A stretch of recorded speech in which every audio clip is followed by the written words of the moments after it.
How little better, I guess, না?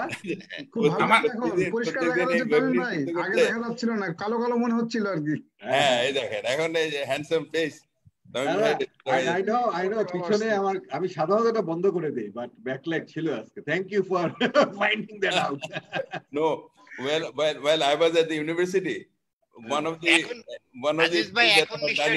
photograph, you know, photography as a hobby. আচ্ছা আমি আসসালামু আলাইকুম, আপনার সাথে এর আগে বোধহয় দেখা হয়নি। আর নুরুত্তম ভাই আপনার সাথে আগের দিন ছিল, আমরা ছিলাম একসাথে আজিজ ভাই, কোনো অসুবিধা নাই, আগের দিন কথা হইছে। and Bindu Arshia. আসসালামু আলাইকুম। আসসালামু আলাইকুম। আসসালামু আলাইকুম নুসরাত ইসলাম বর্ষা। আসসালামু আলাইকুম ভাই। Very good, lovely to see. আমি তো বুঝতে পারতেছি না, কারণ আমি চিন্তা করতেছি কিভাবে কথা বলবো। তো আমার তো মনে হচ্ছে যে I have two congratulate this কি বলে কোভিড। গুলি কি আপনারা দিচ্ছেন এই নতুন নতুন জিনিস আসতেছে? জি জি আমাদের ওইটা মেহেদি কন্ট্রোল করতেছে। ও আচ্ছা, আমি ভাবছি যে না না কোভিডটা যদি আনতে হয়, কোভিডটা তুমি দেখো এখানে কোনো বিজনেস প্রসপেক্ট আছে কিনা। কোভিড না না না না Covid Adiz bhai saying that COVID has actually brought a lot of people whom we have not seen for a long time, or new people he is seeing. That is the opportunity COVID has given. এটা ঠিক, এটাতে global কানেকশনটা আরো বেশি হচ্ছে আর কি। ধরেন global কানেকশনটা তো অবশ্যই এই মানে এই প্যান্ডেমিক বাড়িয়েছে, এটা নিয়ে কোনো সন্দেহ নেই। আমি যেরকম ফেসবুকেও পাচ্ছি কিছু আলাদা করে, জুমে পাচ্ছি, ইউনিভার্সিটি কানেকশনে পাচ্ছি, বুয়েটের বা অন্যান্য জায়গার কানেকশনে পাইতেছি আর কি। আপনাদেরকেও পাইলাম যাদেরকে আর কি মানে অনেকদিন দেখা সাক্ষাৎ হয় না আর কি। সুই ভাই তো অনেকদিন আগের থেকেই, তবু আবার বেশি করে এখন বেশি পাইতেছি সুই ভাইকে, প্রত্যেক সময় 3-4 বার করে অ্যাটলিস্ট পাওয়া যাচ্ছে আর কি। আচ্ছা ঘরের কথা বলি, আমার ওয়াইফ বোধহয় জীবনেও আমার এতদিন একসাথে বাসায় পায় নাই। সবারই একই অবস্থা। That is probably true, you know, lots of fun getting out like this, the husband wife relationships. তবে এটা আমি একজনের কাছ থেকে জানতে পারলাম। আচ্ছা আমরা কিছুক্ষণের মধ্যে শুরু করব, আমি একটু মিউট করে দিলাম, আমরা জাস্ট 3 মিনিটসের মধ্যে শুরু করব। Okay sure. আচ্ছা একটু আমি এই মেহেদি এক মিনিট জানো তো। জি বলেন। আচ্ছা আজিজ ভাই, আপনার কি কোনো কম্পালশন আছে? Do you have to talk in English? আপনার কোনো ভিউয়ার্সরা কি? আমার কোনো কম্পালশন নাই, আমি বাংলায় কথাই বলতে পারি। আচ্ছা তাহলে আমরা বাংলায় কথা বলতেছি এখন, কিন্তু আমি মনে করি যে we should speak in mixed language, বুঝছেন? আচ্ছা ঠিক আছে, I will do that. I will mix Bangla English both. না কারণ আমার কাছে প্রচুর টেক্সট, আমাকে জিজ্ঞাসা করা হয়েছে ডক্টর মাইকেল মধুসূদন সুফি, আপনি বাংলায় কথা ভুলে গেছেন? comparison is not bad. কতদিন কিন্তু ওই যে আপনাদের পুরোটা ইংলিশ থেকে অনেকে অনেক রিঅ্যাকশন দিয়েছে। আচ্ছা না ওরা ওই যে পর্তুগালের ওই ভদ্রলোক তো ভালো বাংলা পড়তে পারে না। আচ্ছা এনিওয়ে লেটস শুরু করব, আমরা একটু মিট করে দিই। Sure, let's start.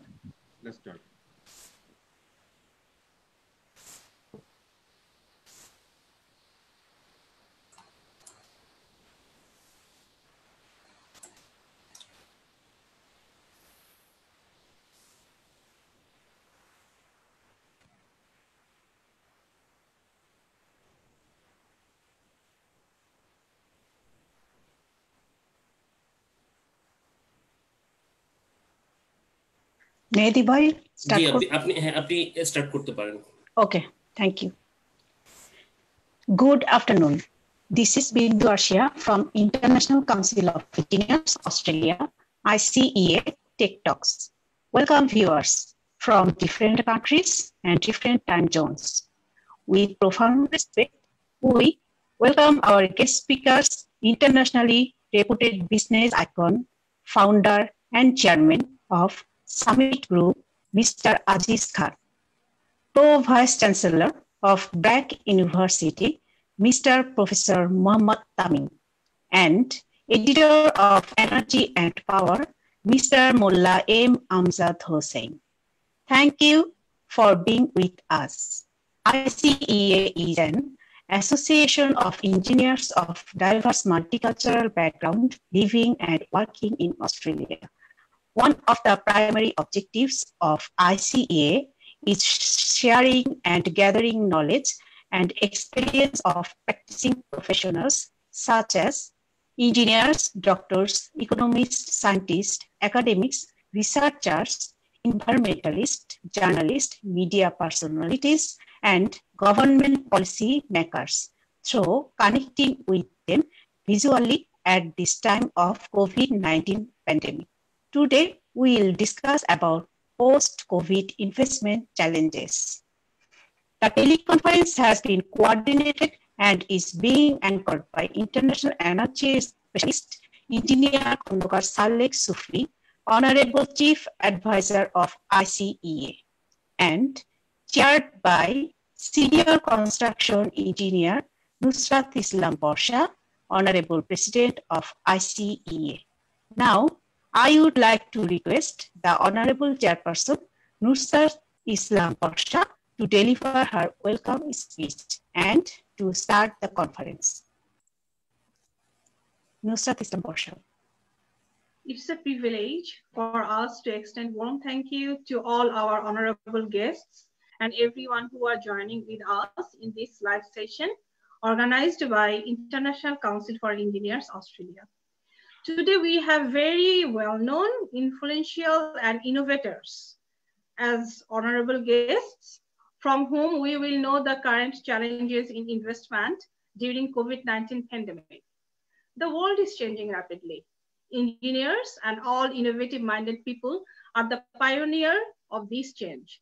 The aim of International Council for Engineers Australia to encourage engineers and innovators to ensure not only future development or innovation, but also to ensure access to clean water, sanitation, reliable energy, and other basic human needs. We will work with engineers, professionals, business people, and all to identify the problems and implement engineering solution. For complex problem, we need complex solution, which engineers, successful and influential people like Honorable Abul Adis Khan, M. Tamim, and Amjad Hossain can lead us. ICA is very, very keen to work with mega company, innovative industries like Summit Group. We seek your attention.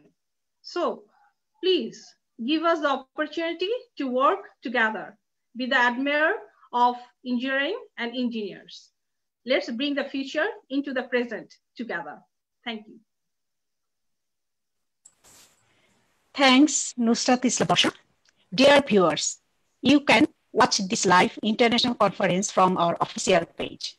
No more wait. Now, I would like to request Honorable Chief Advisor Khondokar Salek Sufi to start the main discussion. Thank you, Bindya. Good afternoon. This is Salek Sufi welcoming you all to the 11th episode of ICEA launched a teleconference on COVID and COVID impact management. Today, we are very lucky that we have three very distinguished resource persons from all across energy and power sector globally and Bangladesh domestically.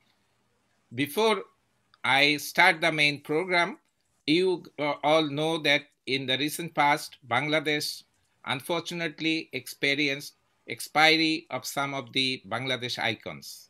Let us start from our very dear friend Anisul Haq. He left a couple of years back. Then we lost our Sir Fazle Hossain Abed, the founder and the chief of the largest NGO in the world. We also lost a very accomplished bureaucrat, Dr. Sadat Hussain. Then only this month, in the beginning, unfortunately, we lost Dr. Jamil Reza Chaudhry, JRC sir, only a day after he appeared in one of our programs. Only a couple of days back, we lost Dr. Anisuzzaman, the voice of Bangladesh. And this morning, I saw that one of the lyricists, Azad Rahman, also expired. Let us pray for them. May I request all of you to, what should I say, Surah Fatiha one time. আমরা অনুগ্রহ করে সূরা ফাতিহা একবার পড়েন এবং 4 কুল একবার করে পড়েন। বিসমিল্লাহির রহমানির রহিম। আলহামদুলিল্লাহি রাব্বিল আলামিন আর রহমানুর রহিম মালিকি ইয়াউমিদ্দিন ইয়াকা না'বুদু ওয়া ইয়াকা নাস্তাইন ইহদিনাস সিরাতাল মুস্তাকিম সিরাতাল লাযিনা আন'আমতা আলাইহিম গায়রিল মাগদুবি আলাইহিম ওয়ালাদ-দাল্লিন। কুল হু আল্লাহু আহাদ আল্লাহুস সামাদ লাম ইয়ালিদ ওয়া লাম ইউলাদ ওয়া লাম ইয়াকুল লাহু কুফুয়ান আহাদ। বিসমিল্লাহির রহমানির রহিম। কুল আউযু বিরাব্বিন নাস মালিকিন নাস ইলাহিন নাস মিন শাররিল ওয়াসওয়াসিল খান্নাস ইউওয়াসবিসু ফিস সুদুরিন নাস মিনাল জান্নাতি ওয়ান নাস। বিসমিল্লাহির রহমানির রহিম। কুল হু আল্লাহু কুল আউযু বিরাব্বিন ফালাক মিন শাররি মা খালাক ওয়া মিন শাররিন নাফাসাতি ফিল উকাদ ওয়া মিন শাররিন হাসিদিন ইযা হাসাদ। বিসমিল্লাহির রহমানির রহিম। কুল ইয়া আইয়ুহাল কাফিরুন লা আ'বুদু মা তা'বুদুন ওয়া লা আনা আ'বিদু মা আ'বাদতুম ওয়া লা আনতুম আ'বিদুনা মা আ'বুদ লাকুম দীনুকুম ওয়ালিয়া দীন। আপনারা মনে মনে দরুদ পড়েন। আমাদের বাপ মা ভাই বোন আত্মীয় স্বজন সহ আমরা যে 5-6 জনকে হারিয়েছি এবং এই কোভিডে পুরো দুনিয়ায় যারা মৃত্যুবরণ করেছেন তাদের সবার আত্মার প্রতি আমরা শান্তি কামনা করছি। আল্লাহুম্মা ইন্না নাসআলুকাল জান্নাতা ওয়া নাউযু বিকা মিনান নার ইয়া খালিকাল জান্নাতি ওয়ান নার برحمتك يا عزيز يا غفار يا كريم يا ستار يا رحيم يا جبار يا خالق يا بر اللهم أعذنا من النار يا مزير يا مزير يا مزير برحمتك يا أرحم الراحمين. Well, dear viewers and distinguished participants, I will give a brief description of the participants here. I will start with Mullah Amjad Hussain, whom I can call the database of Bangladesh energy and power sector. He is basically journalist. He does general journalism and energy journalism in particular. For almost 15 years, he is editing Energy and Power magazine, which is one of its kind in entire South Asia, I should say. Then I introduce Dr. M. Tamim. He is a BUET graduate of mechanical engineering, and then he did his master's in petroleum engineering from IIT Madras. And after that, he obtained his PhD from Canada in petroleum engineering. He was chairman of BUET Petroleum and Mining Engineering Department for a long, long time. Now he is serving as Pro-Vice Chancellor of BRAC University. He was special assistant to the chief advisor of caretaker government in Bangladesh. Finally, it is Muhammad Aziz Khan. Before I introduce him, why don't you see a video, short video on Aziz Khan? Mehdi, can you write the video? Can you run the video, please?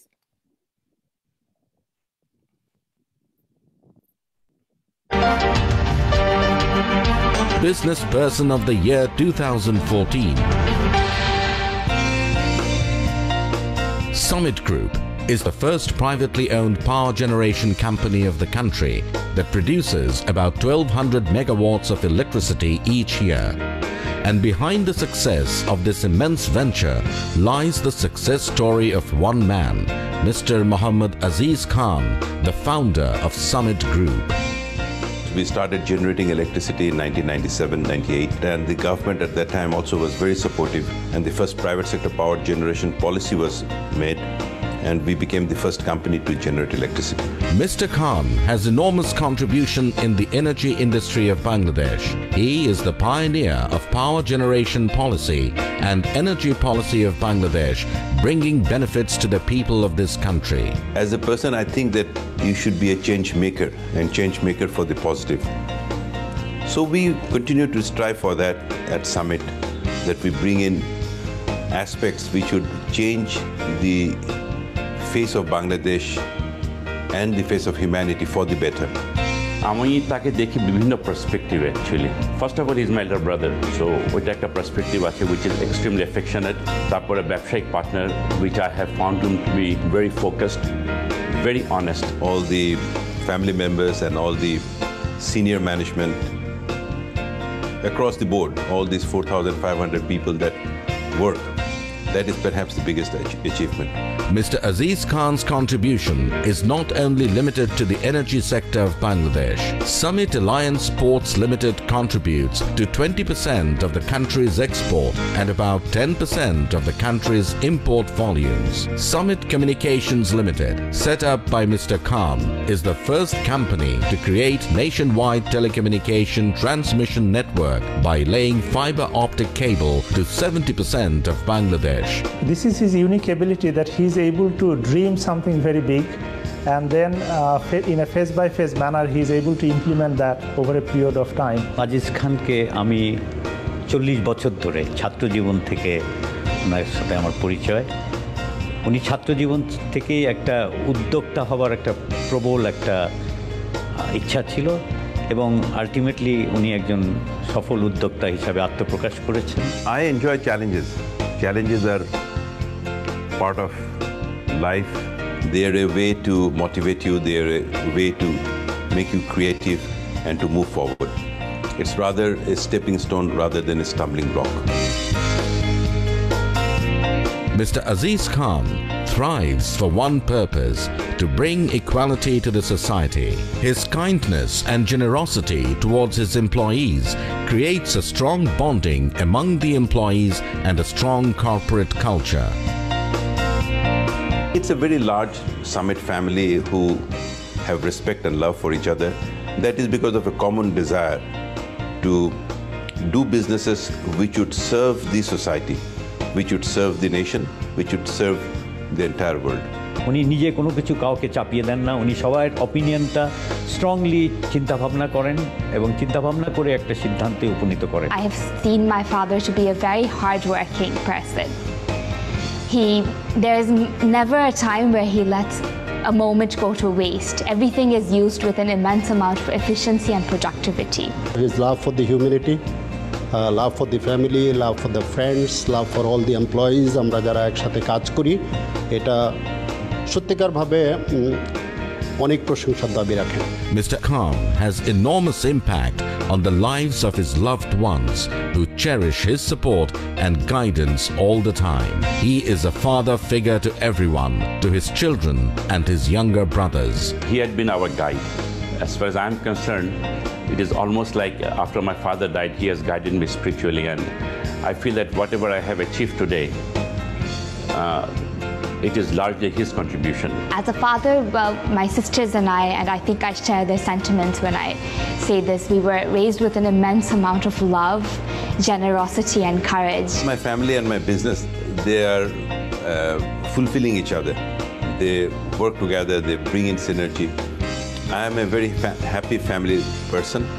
I am a very happy businessman. এই কোম্পানিতে ওনারা 4 ভাই ওনারা একসাথে ব্যবসা করেন এবং 4 ভাইকে মিলে যে বন্ডেজ তৈরি করেছেন এবং সবাইকে ইউটিলাইজ করে কোম্পানির স্ট্রেংথ বৃদ্ধির শক্তি বৃদ্ধির জন্য যে প্রচেষ্টা নিয়েছেন এটা প্রশংসনীয়। এই যে সামিটের building block, it is his perseverance, his patience and his extreme hard work. Acknowledging Aziz Khan's contributions to the society, Summit Power Limited was awarded Global CSR Excellence and Leadership Award in Mumbai, and Summit Communications Limited received Best Emerging Market Initiative Award at Asia Communication Awards 2014. I think I'm doing businesses which are very beneficial to the society as well as to the shareholders. We are crawling, we're trying to reach there. I hope someday, along with the Bangladeshis, we will be able to conquer the summits. He is a remarkable man, an inspiration, a role model, an icon. He finds pleasure in working for the society and all those little family moments which pushes him to conquer great summits every day. DHL Daily Star is proud to award the Business Person of the Year 2014 to Mr. Muhammad Aziz Khan for his contribution to the society and business of Bangladesh.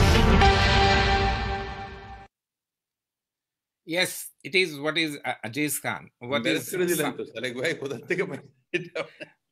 আমি আপনার ইসের কাছে request করেছিলাম, তারা দেয় নাই, কিন্তু আমি আপনাকে তো ফলো করি, আপনি জানেন। আমার বন্ধু শামীম বলল 40 বছর ধরে চিনে, আমি আপনাকে 1962 থেকে চিনি, যখন ক্যান্টনমেন্টে আপনারা বাড়ি করছিলেন, আমরা একসাথে গিয়েছিলাম, মনে আছে? আচ্ছা, anyway, that is beside the point. Let us come to the main topic. Aziz ভাই, আমরা এখন একটু বাংলায় কথা বলি। আপনি তো সিঙ্গাপুরে আছেন, সিঙ্গাপুরে বাংলাদেশিদের একটা বিরাট কমিউনিটি আছে। আপনি সিঙ্গাপুর তো কোভিডের one of the epicentre ছিল at some stage. What is the situation now? I have seen that আপনি সিঙ্গাপুরে বাংলাদেশ কমিউনিটিকে অ্যাড্রেস করছেন। You have definitely help them. And what is Summit doing for COVID? Let me give you some idea. আমি জানি যে summit প্রথম বাংলাদেশকে দুটো স্ক্যানার দিয়েছিল এয়ারপোর্টে এটা চেক করার জন্য। তারপরে সামিট গ্রুপ অনেকগুলি মাস্ক এবং পিপিইও সরকারের বিভিন্ন সংস্থাকে দিয়েছে। সামিট গ্রুপের তরফ থেকে ফরিদ খান প্রধানমন্ত্রীর ত্রাণ তহবিলে 3 কোটি টাকাও দিয়েছে, আমি পেয়েছি। এবং সামিট সিঙ্গাপুর সম্ভবত বাংলাদেশি ওয়ার্কার্সদের সিঙ্গাপুরে হেল্প করছে। তো আজিজ ভাই, আপনি যদি সংক্ষেপে বলেন যে what is the Covid situation in Singapore? And we heard that they managed it very well at some stage, but again it is coming back because Singapore is the nerve center. Singapore is the hub of the world business and aviation. Please. Thank you. I mean, the glass is half full or glass is half empty. So আমি সবসময় glass half ফুলটা দিয়ে কথা বলি। Covid তো পৃথিবীকে equal করে ফেলছে। United States of America is also accused of not being able to perform properly. To Singapore, আপনি যেটা বললেন যে প্রথমে ওরা ভালো করেছিল, পরে যখন migrant workers দের উপরে কোভিড গেল তখন they failed initially to address it properly. Bangladesh in fact is less challenged in that sense. আমরা তো probably we are immune to many things, and probably COVID is in that sense a very big equalizer. It has proved that countries like the United States of America or Italy or England are no better prepared than we are. In Singapore, এখন approximately 2700 মতন COVID patient হয়েছেন এই পর্যন্ত। তার ভিতরে approximately এই মুহূর্তে about 2000-এর মতনই হয়েছে migrant workerদের ভিতরে। তার ভিতরে approximately 15% Bangladeshi. So 200-300 Bangladeshi is affected. কিন্তু এখানে যারা বাংলাদেশি আছেন তাদেরকে আমি যখন গিয়েছি, তারা কিন্তু এটাকে প্রথমত বুঝতেই পারে নাই, কারণ যারা এখানে কাজ করতে আসে তারা স্বভাবতই খুব ইয়াং এবং হেলথি, কাজেই তাদের কাছে এটা অতখানি বেশি ধরা পড়ে নাই। ইনফ্যাক্ট ওনাদের জন্য প্রথম যে অসুবিধা হচ্ছিল সেটা হলো ওনারা বলছিলেন না, ভয়ে যে কাজ চলে যাবে নাকি কিংবা কাজে কোনো অসুবিধা হবে নাকি, সেজন্য ওনারা বলছিলেন না। আর দ্বিতীয়ত এখন কিছুটা যেটা অসুবিধা হচ্ছে, ওনাদের ভিতরে বেশিরভাগ লোকই কোনোদিনও হসপিটালে যান নাই। তো যখন অসুস্থ হয়ে ওনাদের নিজেদের মনে হচ্ছে যে হাসপাতালে যাওয়ার প্রয়োজন নাই কিংবা মেডিকেল ফেসিলিটিসে যাওয়ার প্রয়োজন নাই, কিন্তু ওনাদেরকে বলতে হচ্ছে যে আলাদাভাবে কোয়ারেন্টাইন করেন। সো এই মিসআন্ডারস্ট্যান্ডিংটা দূর করার জন্যই আমাকে সিঙ্গাপুর সরকার রিকোয়েস্ট করেছিল। তো আমি ওখানে যে এখানকার হোম মিনিস্টারের সাথে এবং সাবসিকুয়েন্টলি এখানকার ম্যান পাওয়ার মিনিস্টারের সাথে ওনাদের সাথে মিলে বোঝানোর চেষ্টা করেছি যে আপনারা বাইরে হয়ে আসেন, আপনাদেরকে সিঙ্গাপুর সরকার গ্যারান্টি দিয়েছে যে সবাইকে স্যালারি দেওয়া হবে ডিউরিং দিস কোভিড পিরিয়ড। যদি নাকি ইভেন এমপ্লয়ার যদি দিতে না পারে তাহলে সাথে সাথে নোট ডাউন করে বলার জন্য, এবং সিঙ্গাপুর সরকার থেকে দিবে। So it's something like a guaranteed payment by Singapore government. এবং খাবার যদি কোনো কারণে না দেয় তাহলে খাবার দিবে। হেলথ তো সবাই ইন্স্যুরেন্স করা আছে, you can't enter Singapore without having an insurance. ইন্স্যুরেন্সের বাইরে যদি যায় তাহলে সামিট সিঙ্গাপুর ডলার $100,000 সিঙ্গাপুর হেলথকে দিয়েছে, that if it transforms into beyond or এরপরে যখন রিপ্যাট্রিয়েশন করতে হবে কিংবা anything that is not already covered by insurance and the employer or the employer goes bust, তাহলে পরে যাতে নাকি তাদের হয়, সেজন্য আমরা আরো ইনফ্যাক্ট আজকে আরো $1 লক্ষ মোট $2 লক্ষ সিঙ্গাপুর ডলার দিয়েছি সিঙ্গাপুর সরকারকে, সিঙ্গাপুর হেলথ এবং আরেকটা প্রাইভেট অর্গানাইজেশনকে। এখানে কিন্তু কোনো বাংলাদেশি একজন মাত্র ইন্তেকাল হয়েছেন, unlike New York and other places যেখানে বাংলাদেশি অনেকে ইন্তেকাল করছেন। এখানে first of all it's also a warm country like Bangladesh, সেই জন্য যেটা সাইন্টিফিক্যালি বলা হচ্ছে যে অত বেশি এফেক্ট করতে পারছে না ওয়ার্ম অ্যান্ড হিউমিড দেশ হলে পারে। আর অলসো যেটা বাংলাদেশের ইয়াং, তো কাজেই তাদের হেলথ ইজ লুকড আফটার, তাদের স্যালারি দেওয়া হচ্ছে। ভেরি রিসেন্টলি সবার অ্যাকাউন্ট ছিল অগ্রণী ব্যাংক, সোনালী ব্যাংক, এই সমস্ত জায়গায়, তো ওগুলো এখানে বন্ধ। তো সিঙ্গাপুর সরকারের সাথে আলাপ আলোচনা করে এখন সিঙ্গাপুর সরকার প্রত্যেকের অ্যাকাউন্ট ওপেন করে দিয়েছেন। ওখানে যে প্রত্যেকটা মাইগ্রেন্ট ওয়ার্কারের অ্যাকাউন্ট ওপেন করে দিয়েছেন যাতে নাকি তারা স্যালারি রিসিভ করতে পারে এবং সেখান থেকে স্যালারি আবার বাংলাদেশেও পাঠাতে পারে। আচ্ছা আজিজ ভাই, is there any chance that Bangladeshi workers may be losing job? Is there any... না, এটা উল্টা সিঙ্গাপুর সরকারে যেটা বললাম, it's a very big equalizer. I had the opportunity of talking to the very senior government official including ministers. ওনারা এখন বুঝতে পারছেন যে how important the migrant society is. আগে যেটা ওনারা বুঝতে পারেন না, যে জন্য এটা হয়েছে। এই COVID has gone into the migrant workers dormitories because they thought that ওখানে হবে না বোধহয়, or for whatever reason it সিটিজেনের কথা চিন্তা করে, মানে যেটা বললাম যে অ্যাক্রস দ্য ওয়ার্ল্ড সবাই তো ভুল করেছে, তো ওনারা এটা ভুল করেছেন। ভুল করে এখন উপলব্ধি করছেন যে কত বেশি প্রয়োজন মাইগ্রেন্ট ওয়ার্কার। ওনাদের এখানে 14 লক্ষ in other words migrant worker, তার ভিতরে 8 লক্ষর মতন কর্মী আর 6 লক্ষর মতন তারা আছেন আমাদের মতন আর কি, যারা নাকি ব্যবসা করছেন কিংবা হোয়াইট কলার জব করছেন, ব্যাংকে আছেন। প্রত্যেকটা ব্যাংকে তো ইন্ডিয়ান লোক ভর্তি এখানে। তো কাজেই এই মাইগ্রেন্ট ওয়ার্কার্স এবং যারা করে ওখানে, যখন আমি গিয়েছি তখন আমিও বলেছি, হোম মিনিস্টার বলেছে যে এই সিঙ্গাপুর তৈরি হয়েছে আপনাদের হাতে, মাইগ্রেন্ট ওয়ার্কারদের হাতে। এখানে তো এখন you can't find any worker. আর Singapore has become the wealthiest, probably এখন এই গ্যাস তেলের দাম কমে যাওয়াতে probably the wealthiest country in the world. ঠিক আছে আজিজ ভাই, আমি আপনাকে একটু ইন্টারাপ্ট করি।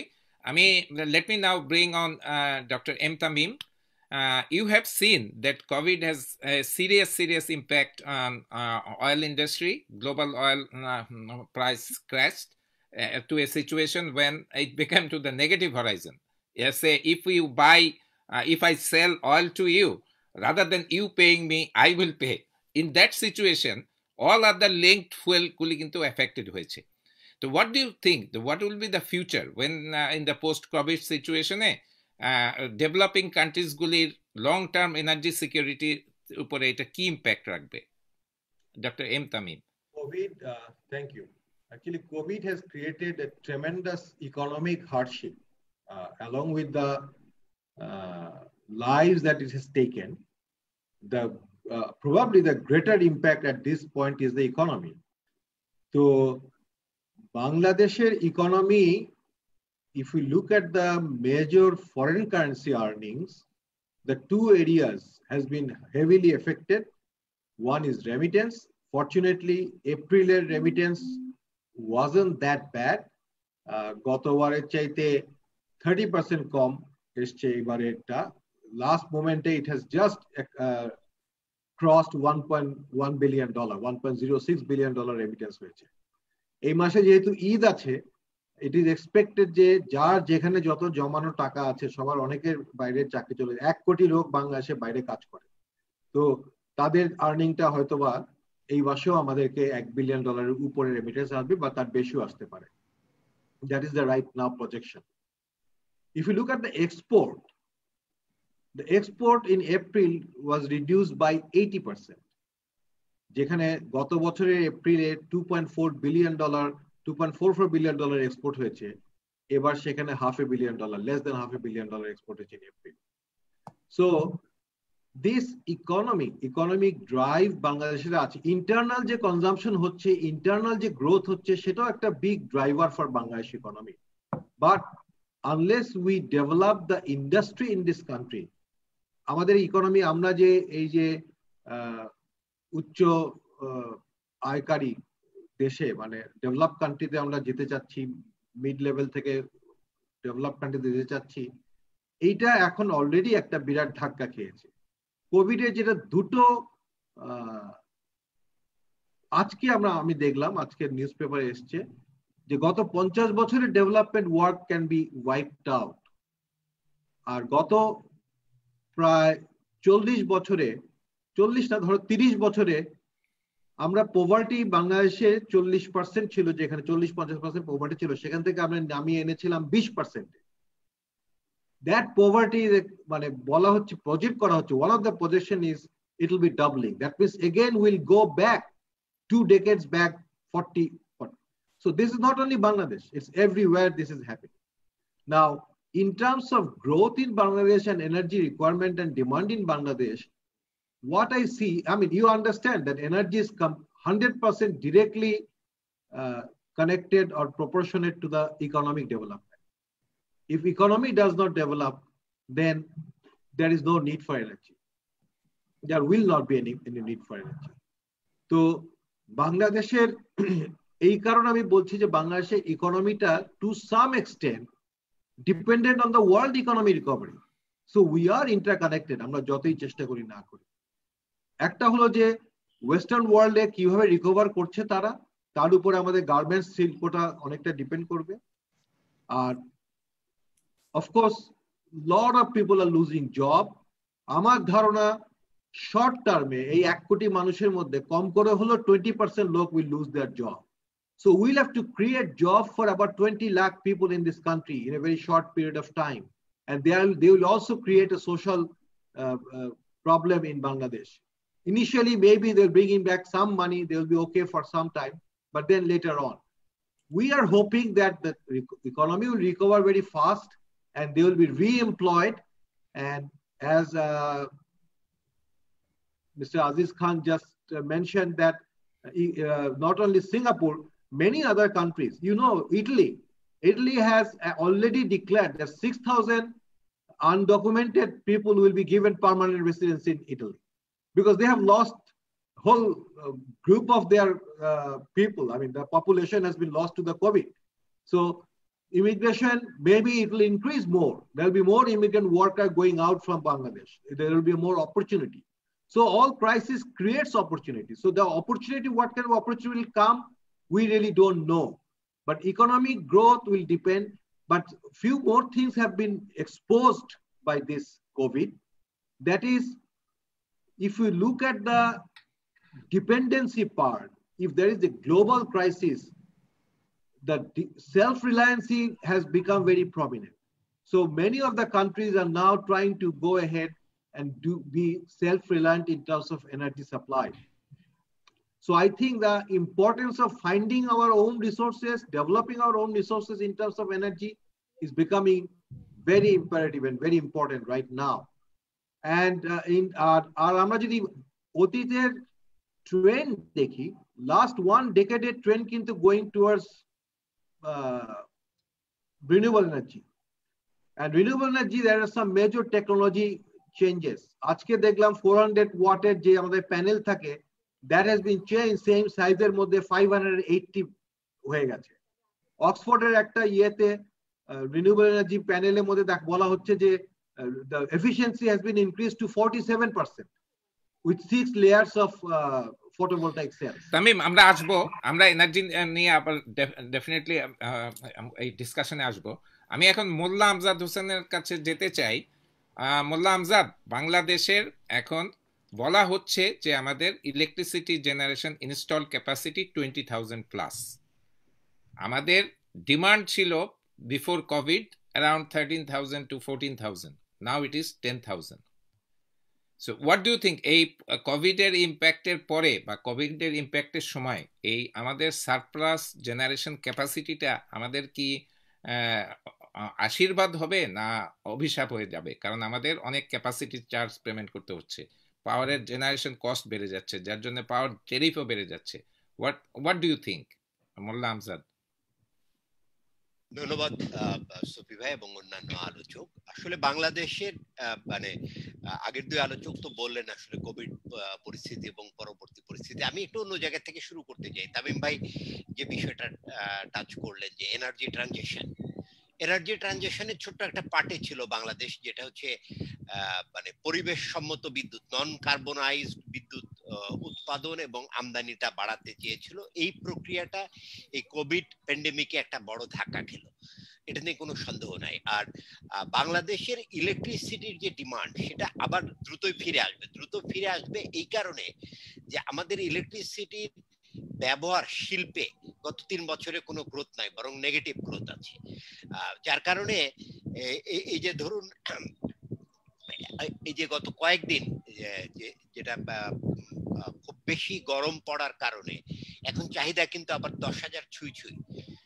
তো ইন্ডাস্ট্রিতে বিদ্যুতের যে ব্যবহার সে পরিমাণ খুব কম, আর যার কারণে এই কমার্শিয়াল অ্যাক্টিভিটি, সার্ভিস সেক্টর এবং জনজীবন যদি বিজনেস অ্যাজ ইউজুয়াল হয়ে যায়, তো বিদ্যুতের যে চাহিদা এটা ফিরে আসবে। কিন্তু পুরো যে আমাদের যে বাড়তি চাহিদা, বিশেষ করে প্রায় 20,000 মেগাওয়াট, এটা প্রায় আমাদের টোটাল যে প্রয়োজন তার চেয়ে 30% বেশি। এটা কিন্তু একটা সংকট তৈরি করে ফেলেছে এবং এই সংকটে আরো একটা বড় ধাক্কা খেয়েছে যে গভর্নমেন্ট কোভিড পরিস্থিতিতে একটা সিদ্ধান্ত নিয়েছে যে 3 মাস পর্যন্ত বিদ্যুৎ এবং এনার্জি বিল ইনস্ট্যান্টলি দিতে হবে না, যেটা পরে দিতে পারবে। এই কারণে যে এটার যে চেন এফেক্ট এটা পড়েছে, ডিস্ট্রিবিউশন কোম্পানিগুলো রেভিনিউ পাচ্ছে না, তারা পিডিবি কে বিদ্যুতের দাম দিতে পারছে না, এবং পিডিবি যাদের কাছ থেকে বিদ্যুৎ কিনছে স্টেট অন আইপিপি এবং প্রাইভেট সেক্টর আইপিপি, তাদেরকে প্রপারলি পেমেন্ট দিতে পারছে না। এখন পর্যন্ত এটা ম্যানেজ করছে পিডিবি, কিন্তু এই অবস্থার এফেক্ট যেটা জুলাই থেকে পড়বে, এটা যদি মানে গভর্নমেন্ট স্পেশাল সাপোর্ট না দেয়, এটা পিডিবির পক্ষে সামলানো খুব অসম্ভব হয়ে দাঁড়াবে। বিশেষ করে পিডিবি অ্যাকচুয়ালি 15,000 কোটি টাকা মানে লোন চেয়েছে গভর্নমেন্টের কাছ থেকে without interest to cover the current period. আরো একটা ব্যাপার আছে, যেটা হচ্ছে স্টেট অন আইপিপি, যেগুলো যারা মানে ব্যাংক ঋণ নিয়ে বা স্বল্প মেয়াদী ঋণ নিয়ে প্রজেক্ট করছে, তাদের তো ডেট সার্ভিস করতে হবে। ঋণ যদি পরিশোধ করতে না পারে, মানে তারা যদি পিডিবির কাছ থেকে পেমেন্ট না পায়, তাহলে তো তারা ঋণ পরিশোধ করতে পারবে না। এখানেও একটা সাপোর্ট লাগতে পারে। তো আমাদের এই একটা মেকানিজম করা দরকার, যেটা হচ্ছে আমাদের মানে অনেকদিন ধরেই কথা হচ্ছিল, কোভিড পরিস্থিতির আগে থেকেই কথা হচ্ছিল যে আমাদের পাওয়ার জেনারেশন ক্যাপাসিটি ওভার হয়ে গেছে। বিশেষ করে আমরা আনইন্টারাপ্টেড পাওয়ার, যেটা 2022-এর মধ্যে মানে বিশেষ করে ইন্ডাস্ট্রিতে এনশিওর করার কথা ছিল, এটা করলে আশা করা হচ্ছিল যে ক্যাপটিভ নির্ভরতা, এখন 3,000 থেকে প্রায় 4700 যে ক্যাপটিভ নির্ভরতা আছে শিল্পে, এখান থেকে বের করে নিয়ে আসতে না পারলে পাওয়ার সেক্টরের আগামী দিনের সমস্যা খুব প্রকট হবে। আচ্ছা, okay Amjad, I have got your, আমি তোমাকে আবার আনবো, I have got your point. আচ্ছা, এখন যেটা সিচুয়েশন দাঁড়িয়েছে, আমি তো আমজাদদের সাথে একমত, যেটা হয়েছে যে আমাদের এখনো কিন্তু power grid সাপ্লাইটা reliable and uninterrupted হয় নাই, যার জন্য about 3,000 megawatt power captive generation use করছে। এটা যদি অ্যাডেড হতো তাহলে আমাদের ডিমান্ড প্রায় 1,500 বা 1,600 হয়ে যেত। Aziz bhai, this is the situation in the power sector. You were almost producing around 2,000 megawatt, which I believe, and আরো আপনার কিছু পাওয়ার প্ল্যান্ট এখন কনস্ট্রাকশন আছে। আমি দেখতে পেলাম আপনাদের একটা পাওয়ার প্ল্যান্টের জন্য এই কোভিড পরিস্থিতিতেও আমাদের সুমিতম মিৎসুই ব্যাংকিং কর্পোরেশন থেকে আপনার গাজীপুর পাওয়ার প্ল্যান্টের জন্য 3,300 মেগাওয়াট পাওয়ার প্ল্যান্ট, হয়তো এটার জন্য আপনারা একটা loan পেয়েছেন। So what is the reaction of the investment world? বাংলাদেশের সিচুয়েশন তো তারা সবসময় মনিটরিং করে। আমি জানি যে ওখানে কোনো কিছু লোন দিতে হলে, প্রজেক্ট করলে পারে, সেগুলি ডিউ ডিলিজেন্স করে। In this situation, investment situation টা কি energy and power, not only Bangladesh, global সিচুয়েশনটা কি আপনার আজিজ ভাই? আমি বললাম না যে আমি তো গ্লাসটা হাফ ফুল দেখছি, আমজাদ ভাই তামিম ভাই দুইজনই বলছেন, কিন্তু আমরা যদি ফিউচারে দেখি তাহলে পরে আমার এই 300 মেগাওয়াটটা এইচএফও ভিত্তিক, যেটার দাম ছিল $400 পার টন, এখন $170 পার টন। তো এই মুহূর্তে আমাদের এইচএফও ভিত্তিক বিদ্যুৎ কেন্দ্রের মূল্য পড়ছে $4 প্রতি কিলো ঘন্টা, টাকা 4 per kilowatt hour, which was earlier about $8 per kilowatt hour. So first of all, আমি মনে করি BPDB looking forward will be gaining from this. Petrobangla, they had to pay about $7 per MMBTU to $8 per MMBTU on LNG import. আপনি সালেক সুবি ভাই ভালো জানেন, সেটা is costing them now about $3, $3.5 CNF Bangladesh at our FSRU facility. So আমাদের বিদ্যুৎ কেন্দ্রের ভিতরে at least আগে যে এরকম ইন্টারন্যাশনাল দাম ছিল তাতে করে almost 65% was fuel payment and 35% was capacity payment. So capacity payment remaining same, and this fuel payment or variable cost coming down to half would hugely benefit both Petrobangla, BPC and BPDB. তাদের আগের থেকে at least 30% কম লাগবে budget পয়সা দিতে, যদি আগের সমান ব্যবহার করে, যেটা কেউ কেউ বলছেন আগের সমান করবে, আগের থেকে কম করবে। আপনারা নিজেরাই সবসময় বলতেন যে সাবসিডি দেয়, তো সাবসিডি দেওয়ার মানে কি? অ্যাজ এ বিজনেসম্যান সাবসিডি দেওয়ার মানে every kilowatt you sell you lose money. তো এখন কম বিক্রি করতেছে, they will lose less money. 15,000 crore টাকা যেটা নিয়েছে সেটা that is also connected with building their power plants. তারা নতুন নতুন যে সমস্ত কয়লা ভিত্তিক আননেসেসারি বিদ্যুৎ কেন্দ্র করতেছে সেগুলোর জন্য তাদের টাকা দরকার, not because of the existing power plant. এক নম্বর। 2 নম্বর হলো যে আপনারা বলছেন যে এই মুহূর্তে ওভার ক্যাপাসিটি। ইয়েস, এই মুহূর্তে ওভার ক্যাপাসিটি, সারা পৃথিবীতে over capacity of all physical infrastructure. All physical, রাস্তাতে কেউ চলতেছে নাকি, এয়ারলাইনে কেউ চলছে নাকি, জাহাজে কেউ উঠতেছে নাকি? So all physical infrastructures are at over capacity now. But this overcapacity would be over in Bangladesh. Bangladesh per capita consumption, Amjad bhai bhalo janen, somewhere around 450-500 per around 500. So this is half of India and half of Pakistan. Amader ei 170 million people amra kaj kortesi, eto kothin hard work kortesi. Each person I see over there work almost 10 to 12 hours a day. বাংলাদেশের লোকরা কাজ চায়, এই সব চলে আসছে গ্রামের থেকে, ডাইকা আনতে হয় না, মরে যাই, কিন্তু I have to work. Work is principal in Bengalis. So কাজে এই over capacity is a very temporary over capacity. This COVID is a very big equalizer for Bangladesh. বাংলাদেশের তো 3% গ্রোথ হবে, এশিয়ান ডেভেলপমেন্ট ব্যাংক বলছে, আর আমেরিকার 5% নেগেটিভ গ্রোথ হবে, Saudi আরবের 10% negative growth হবে, ইন্ডিয়ার 1% নেগেটিভ গ্রোথ হবে। সো আপনি যদি ওয়েলথ থেকে রিলেটিভলি চিন্তা করেন, উই উইল বিকাম ওয়েলথিয়ার। তামিম ভাই ঠিক বলছেন যে 20% থেকে 40% হতে পারে, কিংবা 30% হতে পারে। In my opinion poverty rate বাংলাদেশে কিছু বাড়তে পারে, কিন্তু আমেরিকাতে তো 10% people R unemployed now, another 10% are coming according to the Americans. So 20% people of the United States of America will be unemployed. So tara poverty 15%. It's 15% now. So it is 20-30% of America.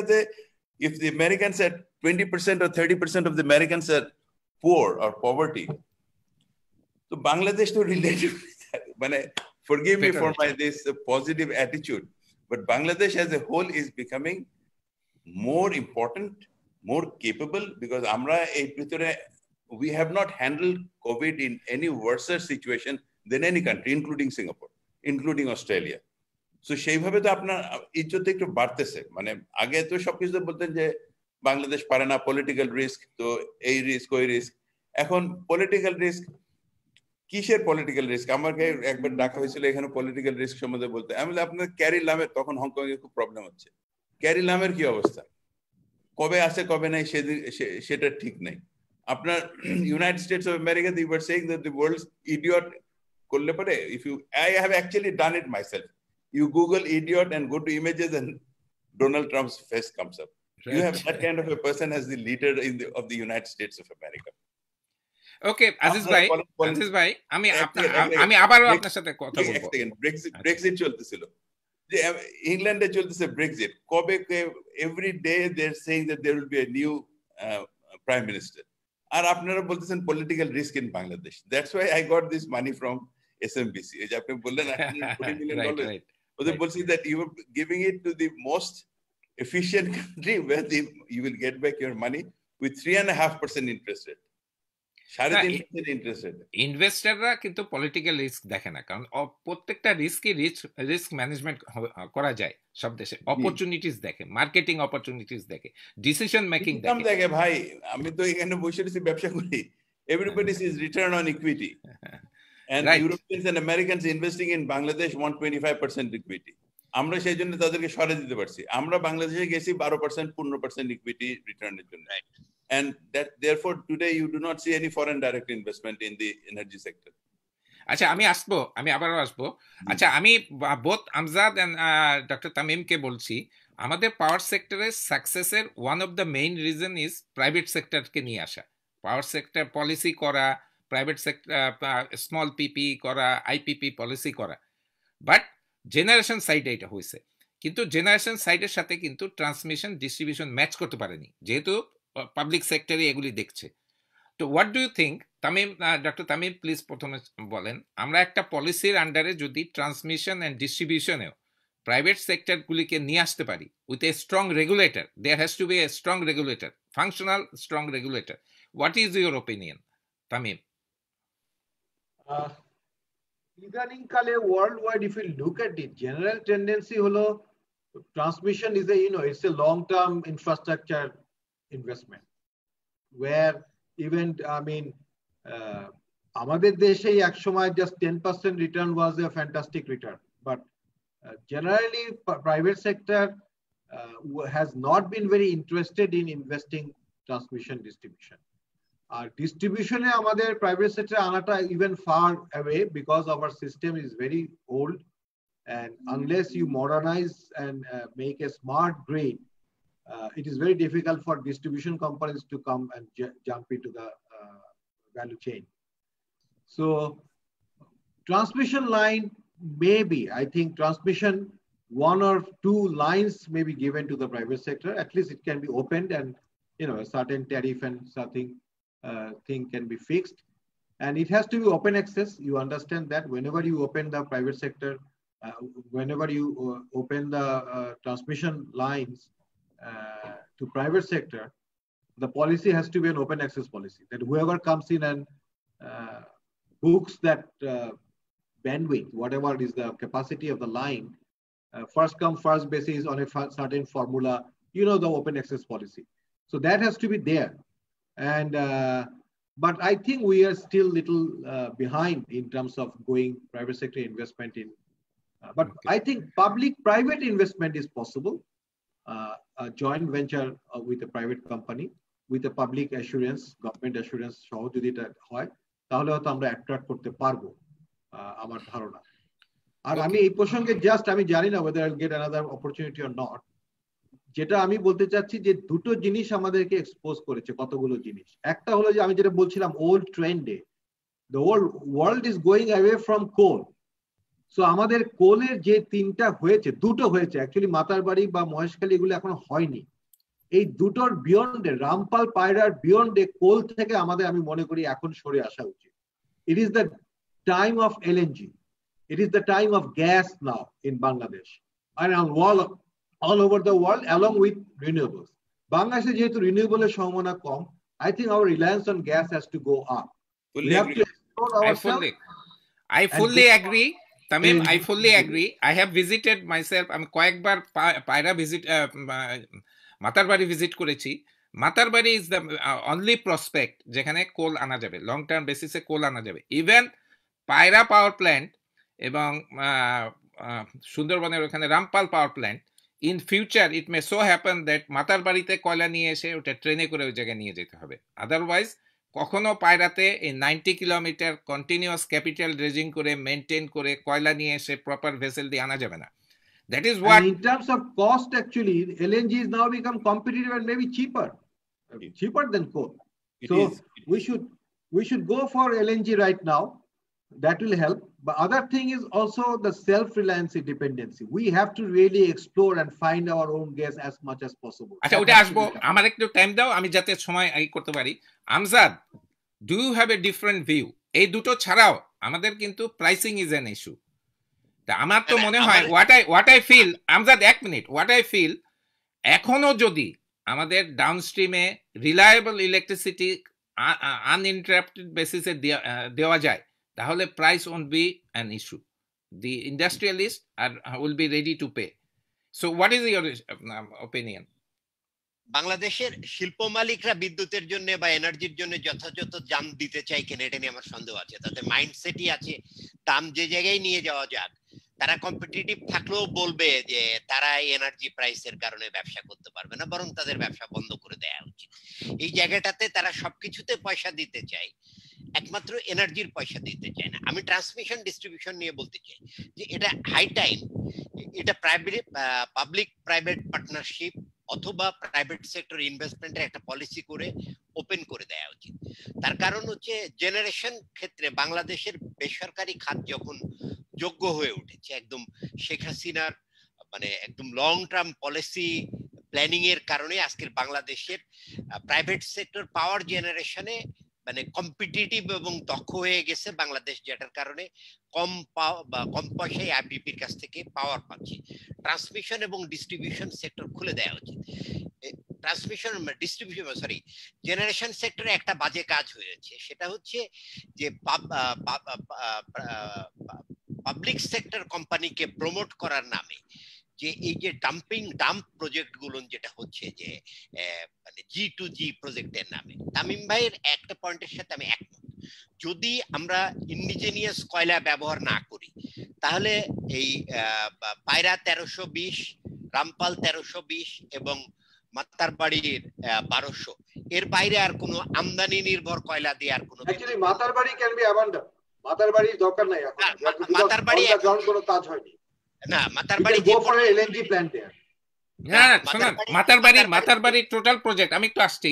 মাতারবাড়ির Tamim ভাই আমি latest development বলি, মাতারবাড়ি প্রজেক্টে যে পরিমাণ মানে development হয়েছে এই project থেকে সরে আসা সম্ভব না। এটা হচ্ছে অবাস্তবিক হবে। তবে এই অযথা মানে প্রত্যেকটা সরকারি কোম্পানিকে একটা করে জয়েন্ট ভেঞ্চারে কয়লা ভিত্তিক বিদ্যুৎ কেন্দ্র করে দেওয়ার যে বিলাসিতা, এখান থেকে গভর্নমেন্টকে রিভিউ করতে হবে, এটা মাস্ট। আর আমি একটা পয়েন্ট বলতে চাই, যদিও সুবি ভাই এটা পরে আনতে চেয়েছিলেন। মাননীয় প্রধানমন্ত্রী 96 সালে তার মানে সুচিন্তিত মানে পলিসির কারণে, বিশেষ করে ইন্ডিপেন্ডেন্ট পাওয়ার প্রডিউসার পলিসির কারণে আজকে বাংলাদেশের private sector capable enough. Summit এখন মানে ইন্টারন্যাশনাল একটি প্রতিষ্ঠান, ইন্টারন্যাশনালি রিকগনাইজ প্রতিষ্ঠান, তারা বাংলাদেশের অভিজ্ঞতা দিয়ে বিশ্বের অনেক জায়গায় লিড করতে পারছে এখন। এটা সেই সময়ের পলিসির কারণে, যেটা দেশীয় বেসরকারি খাতকে করা। আমরা তেল গ্যাস অনুসন্ধান নিয়ে হাবুডুবু খাচ্ছি। আমার মনে হয় সরকারের উচিত দেশীয় প্রাইভেট সেক্টর বা যারা এনার্জি বিজনেসে আছেন, পাওয়ার বিজনেসে আছেন, তাদেরকে নিয়ে বসে সরকারের রিকোয়েস্ট করা উচিত তারা ইন্টারন্যাশনাল ইনভেস্টমেন্টকে জয়েন্ট ভেঞ্চার হিসেবে আনতে পারেন কিনা তেল গ্যাস অনুসন্ধানে ইনভেস্ট করতে। কারণ আমাদের ইন্ডিজিনিয়াস ফুয়েল যদি আমরা ব্যবহার করতে না পারি, আমাদের ভবিষ্যতে আসলে অনিশ্চয়তার মধ্যে পড়তে হবে। Okay Amjad, I get your point. আমি এই পয়েন্টেই আজিজ ভাইয়ের কাছে আসতে চাই। এই মুহূর্তে যদি আমরা অফশোরে পিএসসি করি, যেটা তামিম বললো যে gas is the future, not only in Bangladesh, gas and LNG এই ট্রানজিশন ফেজে that will be the preferred fuel.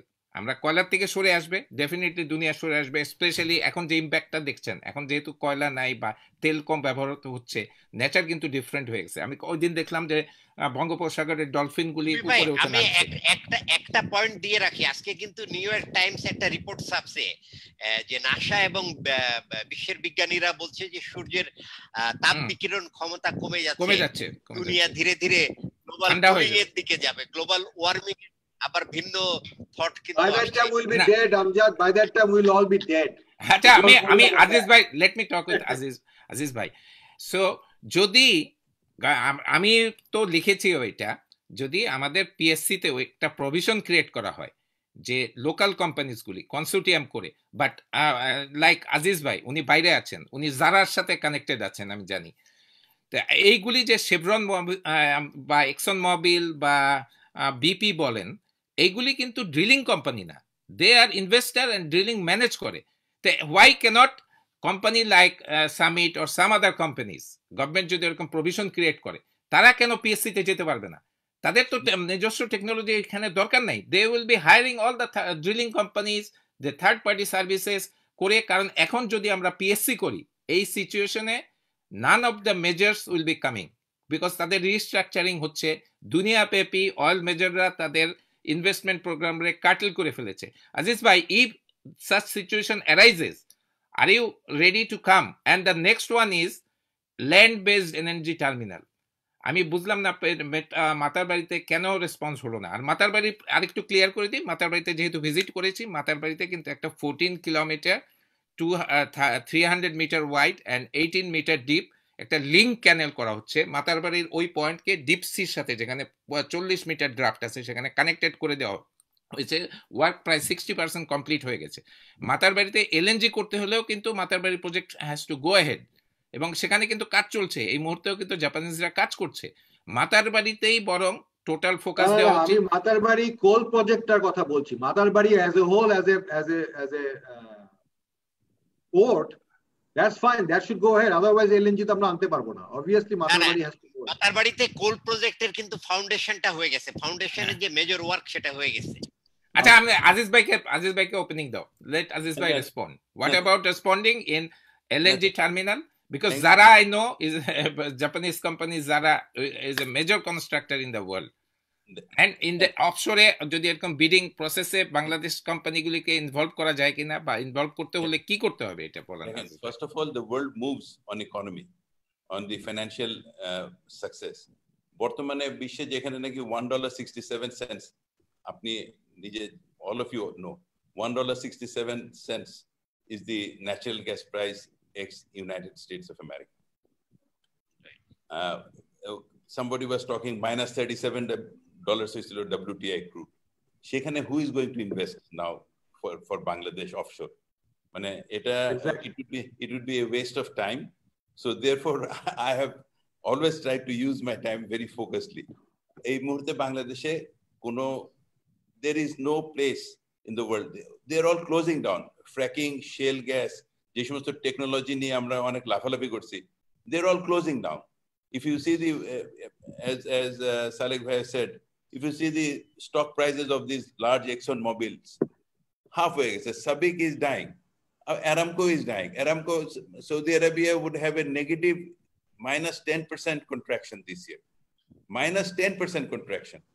আপনারা একদিকে বলছেন যে ওখান থেকে মানুষ সব বাংলাদেশে পাঠিয়ে দিবে, তো সে আবার বলছেন যে ওদের মতন আমরা এখানে এখন তেল গ্যাস খুঁজি। কিসের জন্য তেল গ্যাস খুঁজবেন বাংলাদেশে?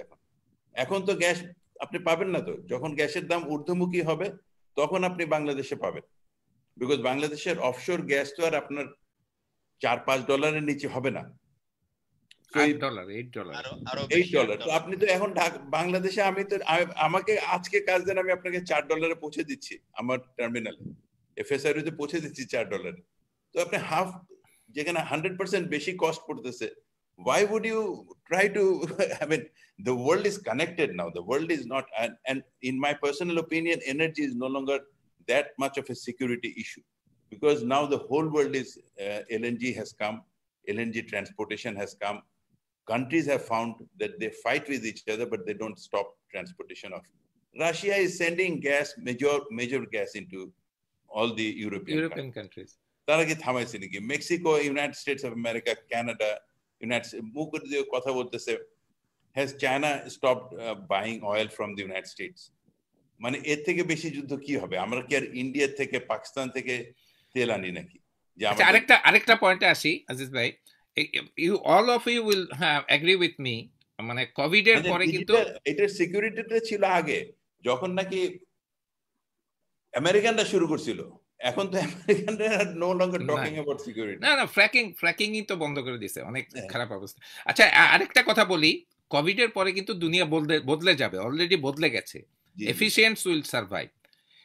এটা এটা হয়তো তামিম বা মোল্লা আমজাদ উত্তর দেওয়া ঠিক হবে। বাংলাদেশ এনার্জি সেক্টরে যার কাজ তাকে করতে দিতে হবে। পিডিবি পাওয়ার সেক্টরে কিন্তু ট্রিমেন্ডাস সাকসেস হয়েছে, সাইড বাই সাইড গ্যাস সেক্টরে সাকসেস হয় নাই। কেন হয় নাই? পেট্রো বাংলার কথা জানেন। এখন আমাদের কিন্তু স্কিল লাগবে। আমাদের পাওয়ার সেক্টরে যেমন স্মার্ট গ্রিড, কারণ এখন তো হিউম্যান কন্ট্যাক্ট হবে না, আপনার ডিজিটালি কাজ করতে হবে, আপনার স্ক্যাডার ইনভলভমেন্ট লাগবে, আপনার স্মার্ট আর্টিফিশিয়াল ইন্টেলিজেন্স নিয়ে আসতে হবে। সেইখানে ম্যান পাওয়ার ডেভেলপমেন্টে সরকার হাবুডুবু খাচ্ছে। আমি বাংলাদেশের প্রায় 150 থেকে 200 ইঞ্জিনিয়ার এবং আদার প্রফেশনালসদের অস্ট্রেলিয়ায় ট্রেনিং করিয়েছি, কিন্তু আমি দেখেছি তাদের স্কিলের অনেক গ্যাপ আছে, অনেক মিড লেভেল অনেক ভালো আছে, কিন্তু লিডারশিপ ক্রাইসিস আছে। এই ধরনের capacity ডেভেলপমেন্টে Aziz Khan, you originated from Bangladesh, and in your heart you have Bangladesh. Why don't you create something যে বাংলাদেশের ক্যাপাসিটি ডেভেলপমেন্ট করা যায়? There was a time when we were discussing about CPID like একটা think tank, কারণ বাংলাদেশের ক্রাইসিসটা কিন্তু সবাই বুঝছে। There is no lack of sincerity prime মিনিস্টারের মধ্যে। আমি একটা সেকেন্ড বলি, পৃথিবীতে এখন যে অবস্থান আমি দেখছি, this is my personal opinion, there is an overcapacity of physical infrastructure has been proven by this COVID. People can sit home. There is a digital transformation that is happening, like we are now talking. আমরা তো এর আগে Covid এর টাইমে ছিল না। আপনি internet of things বলেন, আর্টিফিশিয়াল ইন্টেলিজেন্স বলেন, these are the future. So costs of physical infrastructure will come down, and the demand for physical infrastructure is becoming less. People are again going by bike here and there. তো কাজেই এই digital ট্রান্সফরমেশনে আমাদের বাংলাদেশ আগায় যেতে পারে এবং একসাথে যেতে পারে। বাংলাদেশ সরকারও ডিজিটাল বাংলাদেশ বলতেছেন, সাথে সাথে আমরা ফাইবার অপটিক লে করছি। For the future of Bangladesh we must teach all our children computers. একদম ওইটা সেকেন্ডারি লেভেল কি তার থেকে প্রাইমারি লেভেলে পারলে, চায়নাতে each and every child from primary education has to learn computers. That's the only way we can enhance our efficiency. এখন আপনি বলছেন about something like Tata Consultancy or এরকম একটা think tank. আমাদের বাংলাদেশের think tank ভাই, আপনারা এটা কিছু মনে করেন না, আমি অনেক চেষ্টা করছি, আপনারা অনেকে সরকারে ছিলেন, আপনি নিজেও ছিলেন, সালেক সুফি ভাই, সরকার আমাদের কথা শুনে না। এক্স্যাক্টলি। সরকার যদি আরেকজন তো সরকারের মন্ত্রী ছিলেন, সরকার যদি শুনে তাহলে তারা জায়গার কথা শুনবে। তো আমি একটা করার চেষ্টা করছি with the Japanese, with JERA, with Mitsubishi corporation and Summit as partners, যেখানে একটা জাপানি নাম দিব এবং জায়গা থেকে তারপরে যদি ওটার ভিতরে ঢুকাইতে পারি তাহলে এটা সরকার শুনতে পারে। আপনারা সবাই গলা ফাটায় বলছেন যে কয়লা খারাপ, আবার আপনারা অনেকে বলছেন যে কয়লা ইসে ভালো, ওই যে এশিয়া এনার্জির কয়লা ভালো, কোনোটাই কেউ সরকার শুনে নেই। আমি নিজে ভাই সরকারের সাথে খুব, মানে আমার ভাইও সরকারে member of parliament, as you all know. তো সরকারকে যে চিনি না তা না, কিন্তু বাংলাদেশের কোনো সরকারই শুনে নেই, এটা তামিম ভাইয়ের সরকারও শুনে নেই। আচ্ছা, তামিমের রিঅ্যাকশনটা শুনি। হিউম্যান রিসোর্স ক্রাইসিসটা বাংলাদেশ কিভাবে এই চ্যালেঞ্জটা করবে? Human resource Bangladeshe, ধরেন বাংলাদেশে, if you look at the past, we had good human resources in Petrobangla as well as PDB. আমাদের ইঞ্জিনিয়াররাই কিন্তু কাজ করেছে এবং করেছে। But when it become larger and new technology acquirement, সেই ক্ষেত্রে আমাদের পলিসিগুলো মিস্টেক হয়ে গেছে। অতীতে আমরা এতগুলো পিএসসি হয়েছে, সেখানে কিন্তু বাই কন্ট্রাক্ট আমাদের লোকদের ট্রেনিং করা, আমাদের রিক্রুটমেন্ট হয় না। বছরের পর বছর পেট্রোবাংলা কোনো রিক্রুট করে না, এবং যারা ভালো ট্রেন পিপল ছিল তারা চলে গেছে। আপনার মতো মানুষ ইউ হ্যাভ লেফট, তাই না? আরো অনেকেই চলে গেছে, পেট্রোবাংলা থেকে বহু লোক চলে গেছে, বা যারা ট্রেন ছিল, ভালো কাজ করতো, এবং তারা পরবর্তী জেনারেশনকে যে ট্রেন করবে সেই লোকগুলো ছিল না। রিক্রুট যারা হয়েছে, দে হ্যাড নো গাইডলাইন। তো এখন অ্যাকচুয়ালি আমি এটা অনেকদিন ধরে বলে আসছি, সেটা শুধু বাংলাদেশের এনার্জি সেক্টর বলে না, বাংলাদেশের প্রতিটা সেক্টরে হিউম্যান রিসোর্সের একটা হিউজ ডেফিসিয়েন্সি আছে। Skilled, qualified human resource in education, teachers and others, in fishery, in forestry, in industries, other industries, everywhere, and in management. If you look at today's Bangladesh situation, you can see the weakness in our management system. It's completely chaotic. Of course, Aziz bhai bolchen, dunia sob deshe to some extent chaotic. But we don't see any leadership coming out in anywhere. কোথাও নাই। Unfortunately, আমাদের সব কিছু আমাদের মাননীয় প্রধানমন্ত্রীকে দেখতে হচ্ছে। যখনই কোনো কিছু getting out of hand, there is nobody else to take the responsibility. So this is not only in energy sector. আমি মনে করি এখন there has to be a division or some sort of thing, some sort of area. I mean, India কিন্তু human resource industry আছে আলাদা। I mean, ministry আছে separate. They look into every industry, every sector, find out what are the requirement of that, future growth কি ধরনের manpower requirement হবে, সেই অনুযায়ী তারা ট্রেনিং করায়, সেই অনুযায়ী তারা ইউনিভার্সিটিতে অ্যাডমিশন করায়, নতুন নতুন ডিপার্টমেন্ট খুলছে, সবকিছু করছে according to the requirement of the country. So আমি মনে করি যে ডেফিনেটলি বাংলাদেশের এখন সময় হয়েছে একটা ছোট sell who will actually, I don't want a big ministry for this, but a division which will focus on human resource development of the country. Without human resource, we will not be able to achieve the kind of growth we are looking for or we are aiming for. It is impossible. কারণ আমাদের raw material অনেক থাকে. Raw material or whatever it is converted into wealth by only human resource. Machine doesn't convert wealth into wealth. It is human resource which converts raw material into wealth. Tamim, অনেক ভিউয়ার্সরা কিছু question করবে সম্ভবত। আমজাদ, তোমার opinion human resource development. Human resource development নিয়ে আজিজ ভাই, তামিম ভাই বলেছেন। আমি একটু অন্য জায়গায়, আপনি ডিজিটাইজের কথা বললেন। বাংলাদেশে আসলে private sector more focus keen on technology uses and other things, এবং তাদের টাইম সেভিং এবং গুড ম্যানেজমেন্টের কারণে তারা মানে প্রতিদিনই এটাতে অগ্রগতি করছে। কিন্তু সরকারের সাথে প্রাইভেট সেক্টরের ইন্টারফেসিংটা বড় প্রবলেম। আর ডিজিটাইজেশন যদি বলেন এনার্জি সেক্টর কিন্তু পাবলিক সেক্টরের অনেক সেক্টরের চেয়ে আগিয়ে। না হলে এই অবস্থার মধ্যে রিমোট মনিটরিং করে প্রত্যেকটা পাওয়ার প্ল্যান্ট, প্রত্যেকটা গ্যাস প্রোডাকশন ইউনিট সবকিছু কিন্তু খুব স্মুথলি চলছে।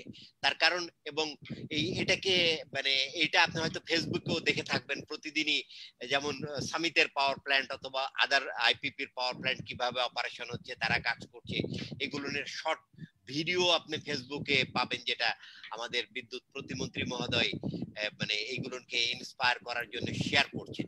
আর ম্যান পাওয়ারের যে ব্যাপারটা, সেটা হচ্ছে যে আসলে আমাদের কি দরকার এবং এই দরকারটা আমরা কিভাবে পূরণ করতে পারি। মানে বিশেষ করে ইন্ডাস্ট্রির সাথে এডুকেশনাল ইনস্টিটিউটের একটা যদি লিঙ্কেজ তৈরি না করা যায়, এই ম্যান পাওয়ার সমস্যা বাংলাদেশের কখনোই সমাধান হবে না, এবং এটা গভর্নমেন্টকেই উদ্যোগটা নিতে হবে। আর আজিজ ভাই একটা মোক্ষম কথা বলেছেন, আসলে সরকার কারো কথা শুনে না, সরকার সবসময় সকলকে কথা শোনাতে চায়। এটা সব দেশেই বোধহয় প্রযোজ্য। না না, আজিজ ভাইয়ের কথা আমি শুনলাম, কিন্তু সরকারকেও কিন্তু প্রাইভেট সেক্টর চালায়। না হলে গার্মেন্টসের এখন যে অবস্থা দেখতেছেন, সরকারকেও কিন্তু প্রাইভেট সেক্টর চালায়। হয়তো আজিজ ভাই চালায় না, অন্য প্রাইভেট সেক্টর চালায়। এবং সরকারের মাঝেও যিনি সরকারের উপদেষ্টা, প্রাইভেট সেক্টরের উপদেষ্টা, উনিও তো একজন ব্যবসায়ী। আচ্ছা, এনিওয়ে ওই প্রসঙ্গে যাব না। মেহেদী, দেখো তো, হয়তো কানাডার থেকে গোলাম কিবরিয়া তালুকদার ভাই উনি আসেন কিনা, ওনার কিছু কথা বলতে, উনি প্রশ্ন করতে চেয়েছিলেন কাউকে, ওনাকে অ্যাক্সেস দিতে পারো। আচ্ছা, গোলাম কিবরিয়া ভাই শুনতে পাচ্ছেন? জি, আপনি বলেন। আগে আইডেন্টিফাই করো, সবাই তো চিনে না তোমাকে, who you are. Okay, sir. I'm Mohammad Ghulam Kibria. I'm a computer professional. I work for Morgan Stanley under Tata Consultancy here in Halifax. My office is in Montreal. I'm actually a business intelligence developer. So my question actually will be to Dr. Salek Sufi, sir. আরে আমি doctor না, আমি normal মানুষ।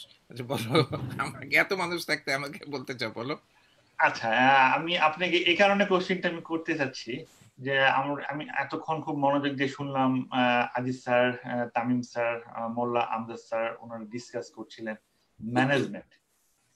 তো ম্যানেজমেন্টের ক্ষেত্রে যে আমি একটা জিনিস খেয়াল করলাম যে আমাদের দেশে দক্ষ লোকের আসলে অভাব।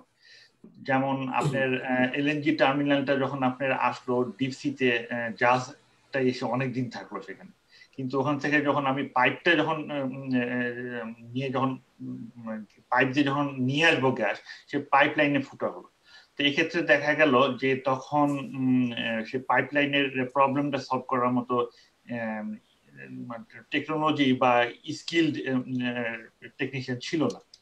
তো এই যে ধরুন মিসম্যানেজমেন্ট, তো সেক্ষেত্রে আমরা যারা বিদেশে প্রবাসী যারা আছে অনেক ক্ষেত্রে বিভিন্ন সেক্টরে, ডাক্তার বলেন, ইঞ্জিনিয়ার বলেন, এনার্জি সেক্টরে বলেন, অনেক দক্ষ লোক রয়ে গেছে। তো ওনাদেরকে কি বাংলাদেশে কি কোনোভাবে নিয়ে যাওয়া যায় না? ওনারাও তো কনসালটেন্সি করতে পারে। এটার উত্তর যদি চান আমি কিছুটা বলি। উত্তর যদি চান তাহলে ওই যে আজিজ ভাই কথায় আসতে হবে, সরকার কারো কথা শুনে না। কারণ সরকার যারা চালাচ্ছেন বা সরকারের পলিসি মেকার যারা চালাচ্ছেন তাদের কিন্তু কাজ জানতে হয় না, তারা নিজেরাই মনে করেন তারা সবকিছু শিখেছেন। আর এট দ্য সেম টাইম আপনি এনআরবিদের মধ্যেও অনেকে ডেফিনেটলি অনেকে ভালো ভালো জায়গায় কাজ করেন, আমি জানি সব কিছু, তাদেরও কিন্তু সম্পূর্ণ গোষ্ঠীটা কিন্তু বাংলাদেশে কাজ করার মতো কমিটমেন্ট নাই। ওনারা হয়তো উইন্টার বার্ডের মতো বাংলাদেশে যান, 2-4টা টেলিভিশনে টক শো করেন, তারপর ফেরত আসেন। তো এটার একটা ইন্টিগ্রেটেড অ্যাপ্রোচ লাগবে, integrated approach. Look at India, non-resident Indians have built India, are advancing India. Non-resident Chinese are advancing it. এর জন্য একটা পলিসি লাগবে। আপনি কি বাইরে এমবাসিগুলি নন-রেসিডেন্ট বা person born of Bangladesh origin এদের সাথে লিঙ্কড আছে, প্রপার মানুষদের সাথে লিঙ্কড আছে? আমি তামিমকে বলছি, এখানে ডক্টর তপন সাহা আছে, কুইন্সল্যান্ড ইউনিভার্সিটির, সেন্ট্রাল কুইন্সল্যান্ড ইউনিভার্সিটির head of the electrical and electronic department. উনি অস্ট্রেলিয়ান প্রিমিয়ারের সাথে অস্ট্রেলিয়ান এনার্জি পলিসি নিয়ে কাজ করছেন, পাওয়ার ট্রান্সমিশনের উপর কাজ করছেন। আমি জানি যে ইউএসএতে এমন অনেক আছে, আমার কন্টেম্পোরারি অনেক আছে যারা নাসায় কাজ করছেন, বা আমি গত কিছুদিন ধরে এই ধরনের প্রোগ্রামে বেশ কিছু ডাক্তারকে নিয়ে আসছি।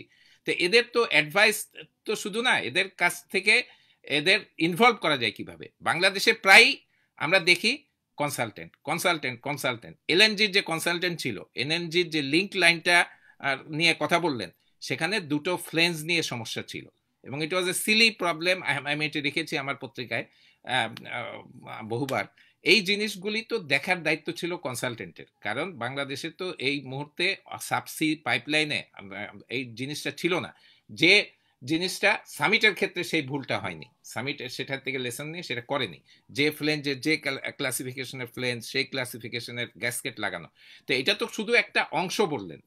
বাংলাদেশে পলিসি করতে হবে, বাংলাদেশে কিভাবে বাংলাদেশের রিসোর্সদের কিভাবে ইউজ করা যায়। এটা প্রধানমন্ত্রীর দপ্তরে যদি একটা এনআরবিদের ইউজ করার মতো অ্যাডভাইজারি ক্যাপাসিটিতে ইউজ করার মতোই থাকে, বাংলাদেশ ডাজন্ট নিড এখন বাংলাদেশ এই সস্তা কনসালটেন্টদের পরামর্শকদের নিয়ে আসার দরকার নাই।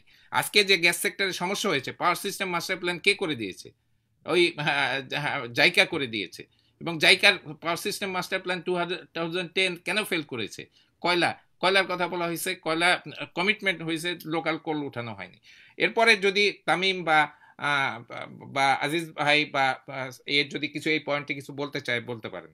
তামিম, আমি একটা জিনিস খালি একটা এক্সাম্পল দিতে চাই যে কিভাবে এনআরবিদেরকে ইউজ করা যায়। বর্তমানে যে ক্যাবিনেট সেক্রেটারি, হি ওয়াজ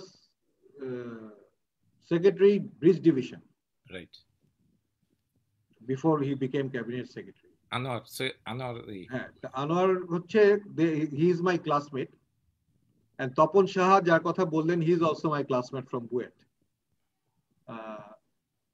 তো আনোয়ার যেটা করেছে পদ্মা ব্রিজে, he is the main person who actually carried on the path, and he is still in charge of Padda Bridge because the Honorable Prime Minister has asked him to supervise the overall supervision of Padda Bridge, being the cabinet secretary.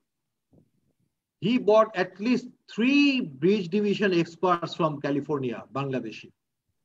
And they were all involved in terms of supervising and overseeing things from Bangladesh side, along with the other international. And they came up with a lot of loopholes in the consultants' designs and other things. These 3 engineers, civil engineers from BUET who are top engineers, earthquake engineers, and structure engineer in USA. So this idea, it has to get into the decision makers. যারা একটা প্রজেক্টের চার্জে থাকে, সেক্রেটারিরা actually অনেক বেশি powerful. তো এই জিনিসটা যদি ডিরেক্টিভস ফ্রম দ্য টপ আসে যে তোমার কাজ হবে এক একটা প্রজেক্টে এনআরবি খুঁজে বের করে তাদেরকে যোগ করা, আমাদের এই প্রজেক্টের সাথে যোগ করানো। So there has to be a path, একটা স্ট্রাকচার একটা করতে হবে যেখানে আমরা, যেমন আমাদের ক্লাসে আমরা বলি প্রতিটা ক্লাসে ইন্ডাস্ট্রি থেকে একজনকে প্রতি সেমিস্টারে আনতেই হবে as a visiting lecture. That is what something I introduced in BRAC to all teachers. So this kind of directive is given to the secretaries that the projects where NRB expertise are there, it is your job to go and find somebody and bring that person here and be involved and get it. Of course, you have to compensate. আমাদের একটা attitude আছে। আমি একসময় দুটো committee, national কমিটিতে কাজ করেছিলাম। We did between the two, we did 54 meetings in 2 years' time. I didn't get a single penny. So আমাদের একটা টেন্ডেন্সি আছে, বাংলাদেশি এক্সপার্ট দেশের জন্য বিনা পয়সায় কাজ করবে, তাকে নিয়ে আসি এসে কাজ। বিনা পয়সা কোনো কাজ হয় না। You have to pay properly, you have to give proper মানে compensation. Maybe he will give, সে বাইরে যদি $5,000 ঘন্টায় কাজ করে, এখানে হয়তো $1,000 করবে, তাই না? But you cannot expect him to give his time in Bangladesh and pay him much less than what you pay to a foreign consultant. টাকা না দিলে কথা শুনে না। আচ্ছা, আজিজ ভাই কিছু বলবেন এই ব্যাপারে? কিছু আপনার কি মন্তব্য?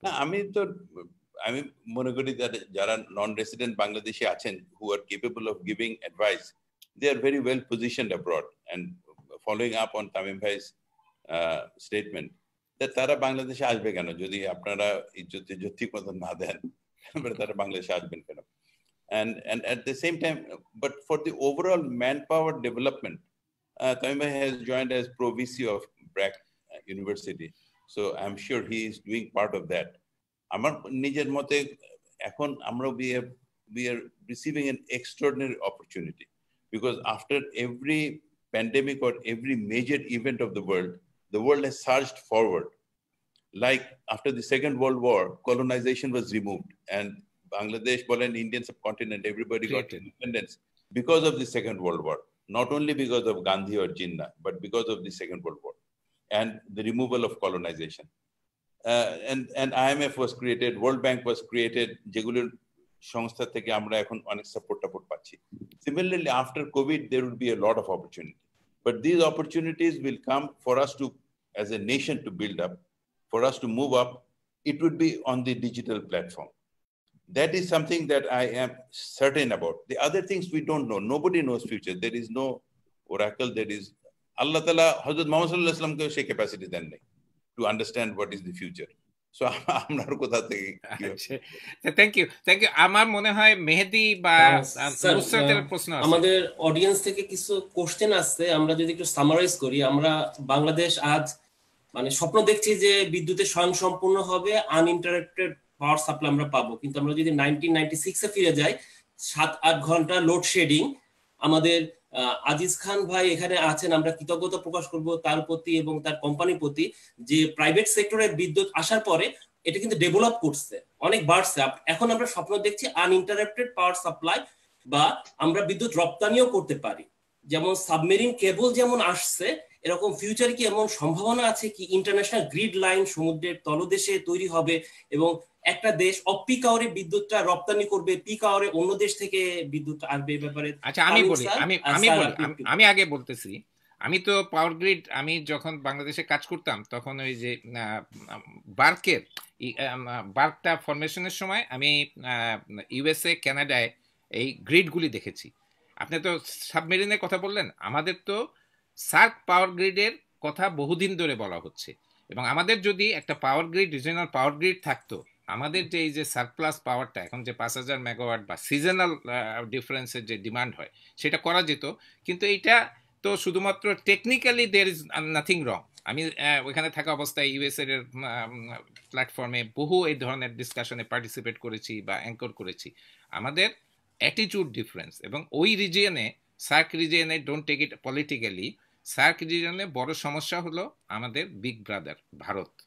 ভারতের সরকারের হয়তো কমিটমেন্ট থাকে, হয়তো ভারতের ব্যুরোক্রেটসরা বা ভারতের ব্যবসায়ীরা কখনো চায় না যে নেপাল ভুটান থেকে পাওয়ার সরাসরি বাংলাদেশ নিয়ে আসুক। They want to bring it and they want to sell it. So it may so happen even ইন্ডিয়ার বহু জায়গায়, ইন্ডিয়ার অনেক পাওয়ার জেনারেশন আছে, ইন্ডিয়ার বহু জায়গায় পাওয়ারের ক্রাইসিস আছে। এই রিজিয়নে ফুয়েল নিয়ে অনেক কাজ হতে পারে। যেমন ফিউচারে যেটা হবে, যেটা আমি এখন প্রেডিক্ট করতে পারছি, কোভিড চলে গেলে 6 মাস বা 1 বছর পরে কিন্তু আবার অয়েল সেক্টর ওই পজিশনে চলে যাবে, কারণ ডিমান্ড বেড়ে যাবে। তখন কিন্তু বাংলাদেশের পক্ষে একা নেগোসিয়েট করা, বা 2 বছর পরে হয়তো বেড়ে যাবে, সম্ভব হবে না। এই রিজনে কারা বায়ার? এলএনজির বায়ার ইজ জাপান, এলএনজির বায়ার ইজ চায়না, এলএনজির বায়ার ইজ ইন্ডিয়া। ওয়াই বায়ারদের মধ্যে একটা সিন্ডিকেট করে? বাংলাদেশের তো বার্গেনিং ক্যাপাসিটি নাই। আপনি কথা বলতে যাবেন উডসাইডের সাথে, কথা বলতে যাবেন শেভরনের সাথে বা কাতারে যাবেন, আপনি তো তাদের সাথে বার্গেন করতে পারেন না, টেকনিক্যালি পারেন না, আপনার লিগ্যাল ওই ধরনের আপনার স্ট্রেংথ নাই। যাবেন আপনারা কনসালটেন্ট নিয়ে। এই জিনিসগুলি চিন্তার কিন্তু এখন সময় এসেছে। অফকোর্স গ্রিডের দরকার, গ্রিডে কানেক্টিভিটি, দুনিয়া এখন কিন্তু দরজা জানলা খুলে যাবে, সবাই একসাথে কাজ করতে হবে। আমি যদি আমজাদ কিছু বলতে চাও এই ব্যাপারে। না, এটা তো একটা ভার্চুয়াল গ্রিড, আমরা ভারত থেকে বিদ্যুৎ আমদানি করছি, এবং যে সমঝোতা সার্কে হয়েছে বিশেষ করে 4 নেশন, সেখানে একটা ভার্চুয়াল গ্রিড তো হবে। বিবিআইএন এবং বিমস্টেকের সাথে যে যোগাযোগ হচ্ছে সেটা তো চেষ্টা হবে। মেহেদি যে বিষয়টা বললেন যে আনইন্টারাপ্টেড পাওয়ার সাপ্লাই, আমি ব্যক্তিগতভাবে বিশ্বাস করি এটা আসলে প্রয়োজন। আর বাণিজ্য করতে গেলে, ডিস্ট্রিবিউশন কোম্পানিগুলোকে সাস্টেন করতে গেলে আগামী 3 বছরের মধ্যে আসলে আনইন্টারাপ্টেড পাওয়ার সাপ্লাই এনশিওর করতে হবে, না হলে তারা বড় ধরনের বিপদে পড়বে। ভাই দেখেন, একটু বলি যে এটা দুইটা জিনিস আছে এখানে। একটা হলো সাপ্লাই চেইন ম্যানেজমেন্ট। তো এখন বিদ্যুৎ উৎপাদন হয়, তার আগে ওটাতে র মেটেরিয়াল আগে, whether it is produced from hydroelectricity in Nepal or whether it is produced out of coal, তো সেটাকে ঠিক করতে হয়। তারপরে ফাইনালি ট্রান্সমিশন লাইনের মাধ্যমে এটা বাংলাদেশে আসবে কিংবা বাংলাদেশ থেকে ভারতে যাবে। তো this depends to some extent politically, but majority of the decisions in the world is now taken on economic basis. Economy K challenge করে ডিজিটাল ট্রান্সফরমেশন। এখন আমরা আপনার সাথে আলাপ করছি, আপনি যদি 1996 বলেন, আমি তো 1973 থেকে ব্যবসা করতেছি, 74 থেকে ব্যবসা করতে। একটা টেলিফোন করার জন্য 10 বার যেতে হতো টিএনটি অফিসে, সেখানে যেয়ে তারপরে অনেক কষ্ট করে অনেক পয়সা টয়সা খরচ করে। আজকে আমরা এতজন লোক আলাপ করছি, nobody is paying anything, at least I'm not paying anything for sure. So the whole world is being challenged by technology. So আমি আবারও মানে since probably we're at the end of it, my personal request to all of you, very highly intellectual person, that আমাদের এই digital ট্রান্সফরমেশনের সুযোগ নেন। আমাদের বাচ্চা কাচ্চা, আমাদের এখন তো আমার তো নাতি নাতনি, তাদেরকে শিক্ষা দেন, কম্পিউটারের শিক্ষা দেন, টিচ দেম। কারণ পৃথিবীতে ব্রেইনের দাম বেড়ে গেছে, কলোনাইজেশন চলে গেছে। এই কোভিড এর পরে it has been proved that United States of America is no better manager then Bangladesh. This is my personal opinion. এখন তাদের সেকেন্ড ওয়ার্ল্ড ওয়ারের পরে through the Bretton Woods agreement they had created world bank, IMF, United Nations and so on and so forth. ওটার মাধ্যমে তাদের influence যাদের উপরে থাকে তারা কথা বলে, সেই ইনফ্লুয়েন্স এখন চলে যাবে, বিকজ ডিজিটাল ওয়ার্ল্ডের ভিতরে আসলে পরে এটা চলে আসবে।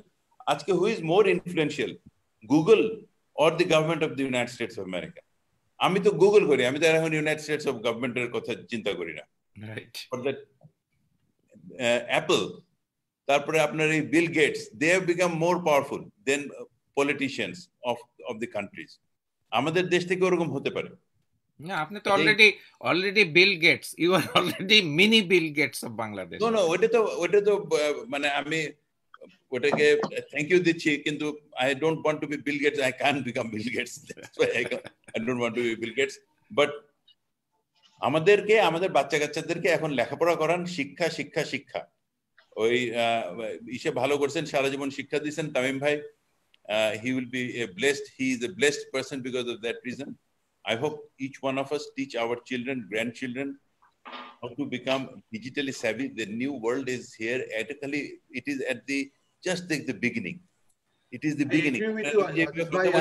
সেম কোশ্চেনটা একটু আসবো আমরা, যে প্রফেশনাল ডেভেলপমেন্ট বা আমরা যখন আমরা সামিট পাওয়ার বা আদার্স বড় কোম্পানিগুলোকে দেখছি, তারা বিভিন্ন ইঞ্জিনিয়ার ডেভেলপ করছে, কিন্তু আমাদের বিশ্ববিদ্যালয়গুলো বা আমেরিকা, অস্ট্রেলিয়া বা ডেভেলপ কান্ট্রিতে বিশ্ববিদ্যালয় ইন্ডাস্ট্রি কানেক্ট থাকে, তারা কিন্তু কোম্পানির সিইও বা টপ পজিশনকে বিশ্ববিদ্যালয়ে নিয়ে আসে এবং তাদের সাথে আলাপ করে সিলেবাসটা তৈরি করে। তামিম স্যার একটু বলবেন বাংলাদেশে এরকম ইন্ডাস্ট্রি কানেকশনের এমন কোন অবস্থা আছে কিনা যারা রেডি ফর দিস কোম্পানি? আমি গত 20-25 বছর ধরে ইন্ডাস্ট্রির সাথে কানেক্ট করার চেষ্টা করেছি, from BUET and as well as in BRAC, last in my short stay in BRAC.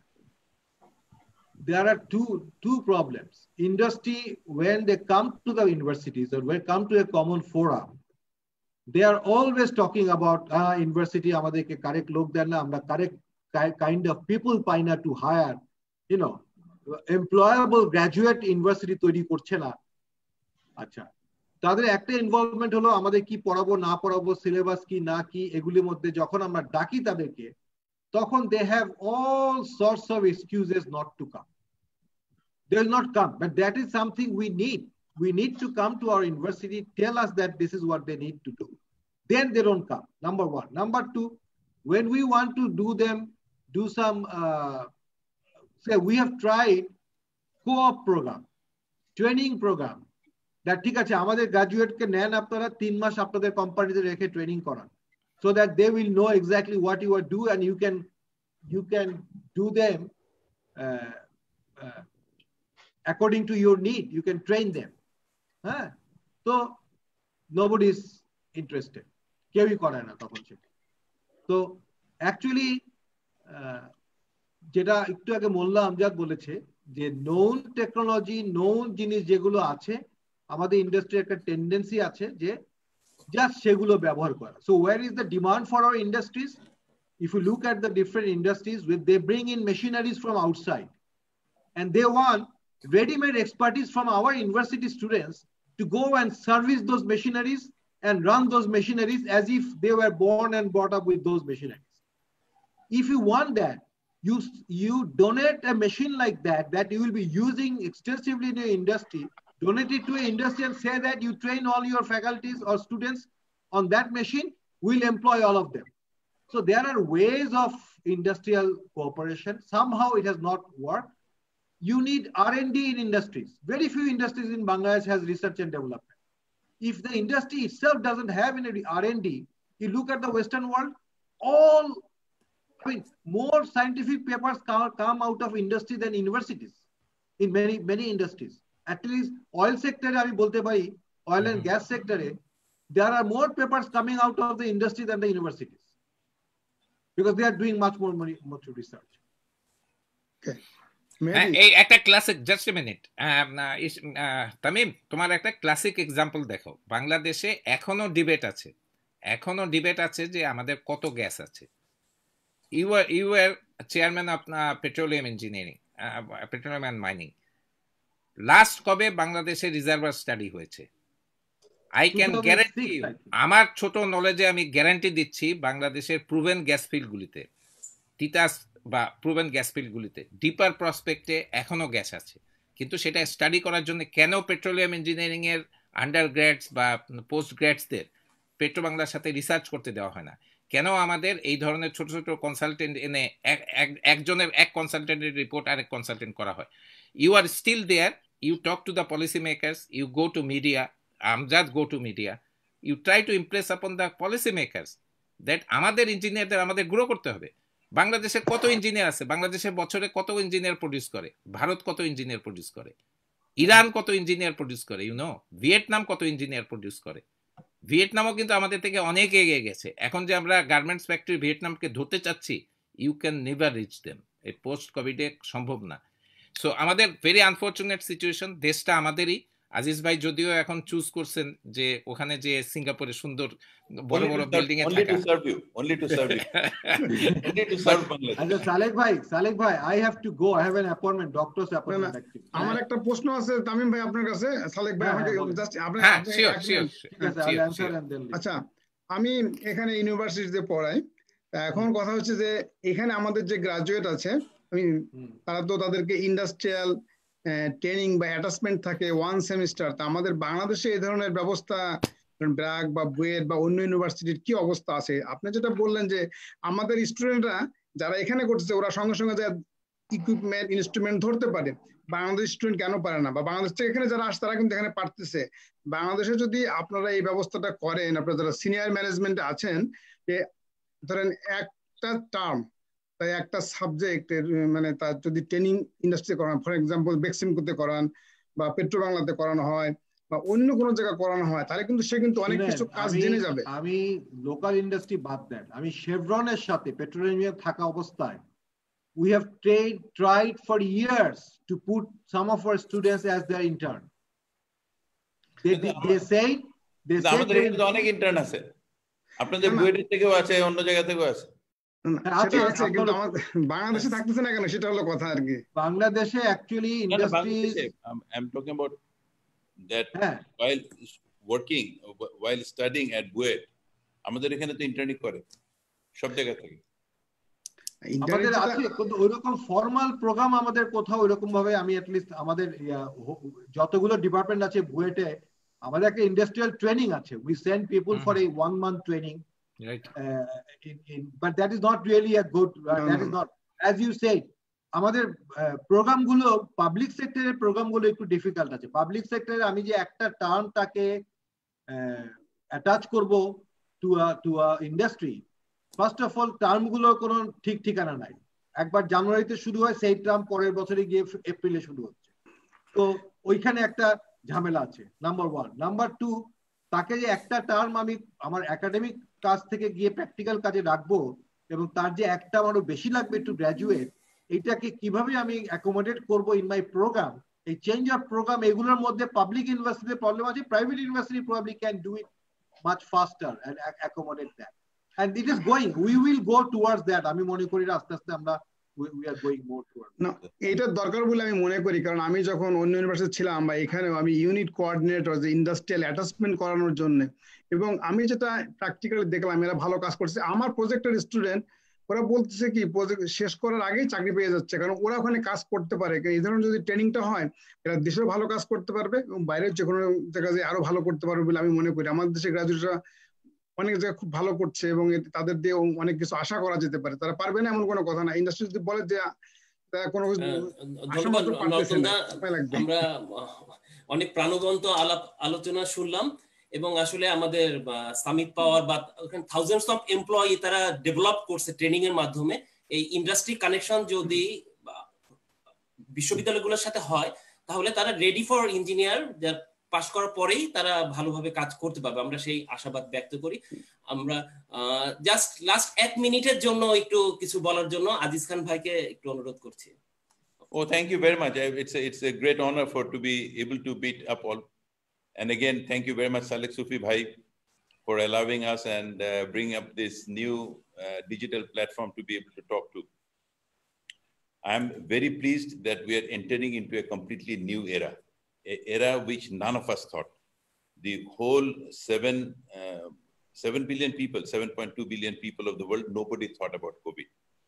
And therefore something has hit the whole world and solutions will come up very fast, because this time it has hit America the most, it has hit Europe the most, more than the southern countries or the poorer countries. So in north-south divided with the rate, somehow northern the dhorse beshi, including people who are in Canada, something like this. Give me for that. But ওইদিকে attack হয়েছে বেশি, সেই জন্য সারা পৃথিবীর resources are on finding out vaccine, on finding out antibodies, on finding out methods of. এখন তো লন্ডনে দেখলাম কুকুর দিয়ে টেস্ট করতে পারবে, মানে স্মেলে বুঝতে পারবে। So I personally feel that the solution will come very fast. But এই যে the whole world order that has changed, this COVID has broken the whole world order. The thought of physical infrastructure, that what we need, consumerism. JC Penney is dead, 110-year-old company. Debenham is dead. So এই যে consumerism এখন over the internet হয়ে যাচ্ছে. Amazon is hiring 100,000 people. They are dehiring 1 million people. So এর ভিতরে আমাদেরকে opportunity খুঁজতে হবে। আমরা যারা আপনাদের মতন ব্রিলিয়েন্ট মাইন্ড নিয়ে আসেন তারা চিন্তা করেন that how to take opportunity of this huge change, this sea change that is happening in the world today. That is my request to all. আচ্ছা আজিজ ভাই এন্ড রেস্ট, আমাদের চেয়ারপারসন, আমাদের প্রেসিডেন্ট বর্ষা, আমাদের কিছু প্ল্যান আছে এই আইসিএ প্ল্যাটফর্ম থেকে। আমরা কিছু অ্যাম্বিশিয়াস প্ল্যান নিয়েছি, সেটা বর্ষা তার কনক্লুডিং রিমার্কসে বলবে। বর্ষা, কোনো প্রশ্ন থাকলে আপনি করতে পারেন। আজিজ খান ভাইকে অসংখ্য ধন্যবাদ আমাদের সাথে আসার জন্য। ওনাকে আমার একটা কোশ্চেন জিজ্ঞেস করতে চাচ্ছিলাম যে ভাই, আপনি তো খুবই সাকসেসফুল পারসন, আপনার মোটিভেশন কি এবং আপনার কারা, আপনার কিভাবে এত মোটিভেটেড থাকেন সবসময়? কি আর কিছু করার নাই তো তাই, আর কিছু করার নাই। শুনেন, এখন দুইটা, একটা হলো সবাইকে যেটা বলি সেটা হলো যে ভালো কাজ করতে ভালো লাগে, দেশকে ভালোবাসতে ভালো লাগে, সবাইকে ভালোবাসতে ভালো লাগে। সবচেয়ে বেশি ভালোবাসতে ভালো লাগে এখন নাজিবুদ্দিনকে, তারপরে ছেলে মেয়েদেরকে, তারপরে আপনাদের সবাইকে। এই ভালোবাসার উপায় কি? ভালোবাসার একমাত্র উপায় হলো টু গিভ। কারণ ভালোবাসাতে গিভ ছাড়া কিছু নাই। ওই রবীন্দ্রনাথের তোমারে যা দিয়েছিল তা তোমারই দান, গ্রহণ যত করেছো ঋণী তত করেছো আমায়। তো এই দিতে ভাল লাগে, এই দেওয়ার প্রচেষ্টাতেই যে কম্পিটেন্স। Thank you. ধন্যবাদ। আচ্ছা ভাই, আরেকটা জিনিস, যে আপনি যে বললেন যে আপনাদের সামিট গ্রুপের বুয়েটের ইঞ্জিনিয়াররা প্লেসমেন্টে যায় এটসেট্রা, তো এটা কি কখনো সম্ভব হতে পারে কিনা যে ইন্টারন্যাশনাল স্টুডেন্টরা আপনাদের কোম্পানিতে ধরেন কোনো প্লেসমেন্টে, কোনো ধরেন 3 মাস বা 4 মাসের প্লেসমেন্টে যেতে পারে? মানে ধরেন আমাদের অস্ট্রেলিয়াতে অনেক, এটা ফ্যাসিলিটিটা আপনারা যদি একটু কনসিডার করেন ইন ফিউচারে। আমাদের এখানে এসছেন, এসে কাজ করেছেন, এরকম অনেক ছেলে মেয়ে আছে অস্ট্রেলিয়া থেকে। I can't remember from the United states for sure. তারা এসে আইএফসি থেকে পাঠিয়েছে, ইন্টারন্যাশনাল ফাইন্যান্স কর্পোরেশন থেকে, তারপরে অন্যান্য ইউনিভার্সিটি থেকে আসছে। We have a program. আমাদের ওখানে ম্যানেজিং ডাইরেক্টর আছেন লেফটেন্যান্ট জেনারেল অদ্ভুত ভাই, who is an engineer also. উনি ইঞ্জিনিয়ার ইন চিফও ছিলেন ইন দি বাংলাদেশ আর্মি। তো উনি খুব সুন্দর করে কিন্তু একটা প্রোগ্রাম করেছেন যেখানে দি ইন্টার্নস আর আমরা ডেফিনিট নাম্বার অফ ইন্টার্নস নেই, সেই ইন্টার্নদেরকে মোস্ট অফ দেম যারা নাকি কাজ করতে চায় তারা আবার কাজও করতে পারে, জয়েন করতে পারে। সো আমি কিন্তু খুব খুশি। আমরা কিন্তু we have I feel very happy that we have created a situation যেখানে সালেক সুফি ভাই বলছেন যে বাংলাদেশে, কিংবা আমজাদ ভাই বলছেন যে বাংলাদেশের বিদ্যুৎ উৎপাদনের জন্য এখন তার বিদেশিদের দিকে তাকাতে হচ্ছে না, neither in manpower nor in capital nor in any form. না উৎপাদন না থাকে, আমরা যদি এক্সপোর্ট করতে পারি আরো ভালো হয়। শীঘ্রই আমাদের আইসিএ থেকে একটা ইনোভেট নামক একটা পত্রিকা বের করছি, ম্যাগাজিন বের করছি। আমরা আশা করব যে আপনারা লেখা দিবেন। এবং আরেকটা জিনিস রিকোয়েস্ট করবো আজিজ ভাইকে, যে আপনি যদি আমাদের পত্রিকার জন্য একটা মেসেজ দেন তাহলে সেটা আমরা পাবলিশ করব ইনশাআল্লাহ। এবং আমরা এই বছরের লাস্টের দিকে একটা কনফারেন্স করার ইচ্ছা আছে ইন্টারন্যাশনালি, এবং আমরা আপনাদেরকে ফর্মালি ইনভাইট করব। আপনারা যদি আসেন আমাদের মেলবর্নে আমাদের সবার সাথে দেখা করতে এবং কনফারেন্সে জয়েন করার জন্য, তাহলে এটা আমাদের জন্য খুবই আনন্দকর একটা ব্যাপার হবে। কোভিডের পরে করেন অবশ্যই। কোভিডের পরে না হলে তো প্লেনই চড়তে দেবে না।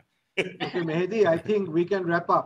জি, আমরা অনুষ্ঠানের শেষ পর্যায়ে চলে এসেছি। এই পর্যায়ে আমি প্রথমেই ধন্যবাদ জানাই আমাদের আমন্ত্রিত অতিথিদেরকে, এবং যারা বিশ্বের বিভিন্ন প্রান্ত থেকে দেখছেন তাদেরকে আন্তরিক ধন্যবাদ। আমি নুসরাত ইসলাম বর্ষা আজকের টেলিকনফারেন্সের চেয়ারপারসনকে তার সমাপনী বক্তব্য দেওয়ার জন্য অনুরোধ করছি। ধন্যবাদ মেহেদি ভাই। আজকে আমরা অনেক অজানা তথ্য জেনেছি আমাদের সম্মানিত অতিথিবৃন্দর কাছ থেকে। উনাদেরকে অসংখ্য ধন্যবাদ আমাদের অনুষ্ঠানে আসবার জন্য। গত 6 সপ্তাহে আমরা 11টি লাইভ প্রোগ্রাম করেছি। 1 লাখেরও বেশি মানুষের কাছে আমাদের লাইভ সেশনগুলো পৌঁছাতে পেরেছে। এটা সম্ভব হয়েছে একমাত্র আমরা মোহাম্মদ আজিজ খান, এম তামিম এবং আমজাদ হোসেনের মতো সমাজের সম্মানিত মানুষগুলোর কাছে মানুষগুলোকে আমরা পেয়েছিলাম আমাদের মাঝে। In this instance, I would also like to thank Salek Sufi and Mehdi Hassan for their hard work and the dedication. And I would also like to thank you, Bindu Arshia, Narottam Dash, and other ICA team members for their hard work. পরিশেষে সবাইকে ঈদের শুভেচ্ছা জানিয়ে দূরের এবং কাছের সবাইকে আন্তরিক ধন্যবাদ জানিয়ে আজকের অনুষ্ঠান এখানে সমাপ্তি ঘোষণা করছি। ধন্যবাদ সবাইকে। Thank you.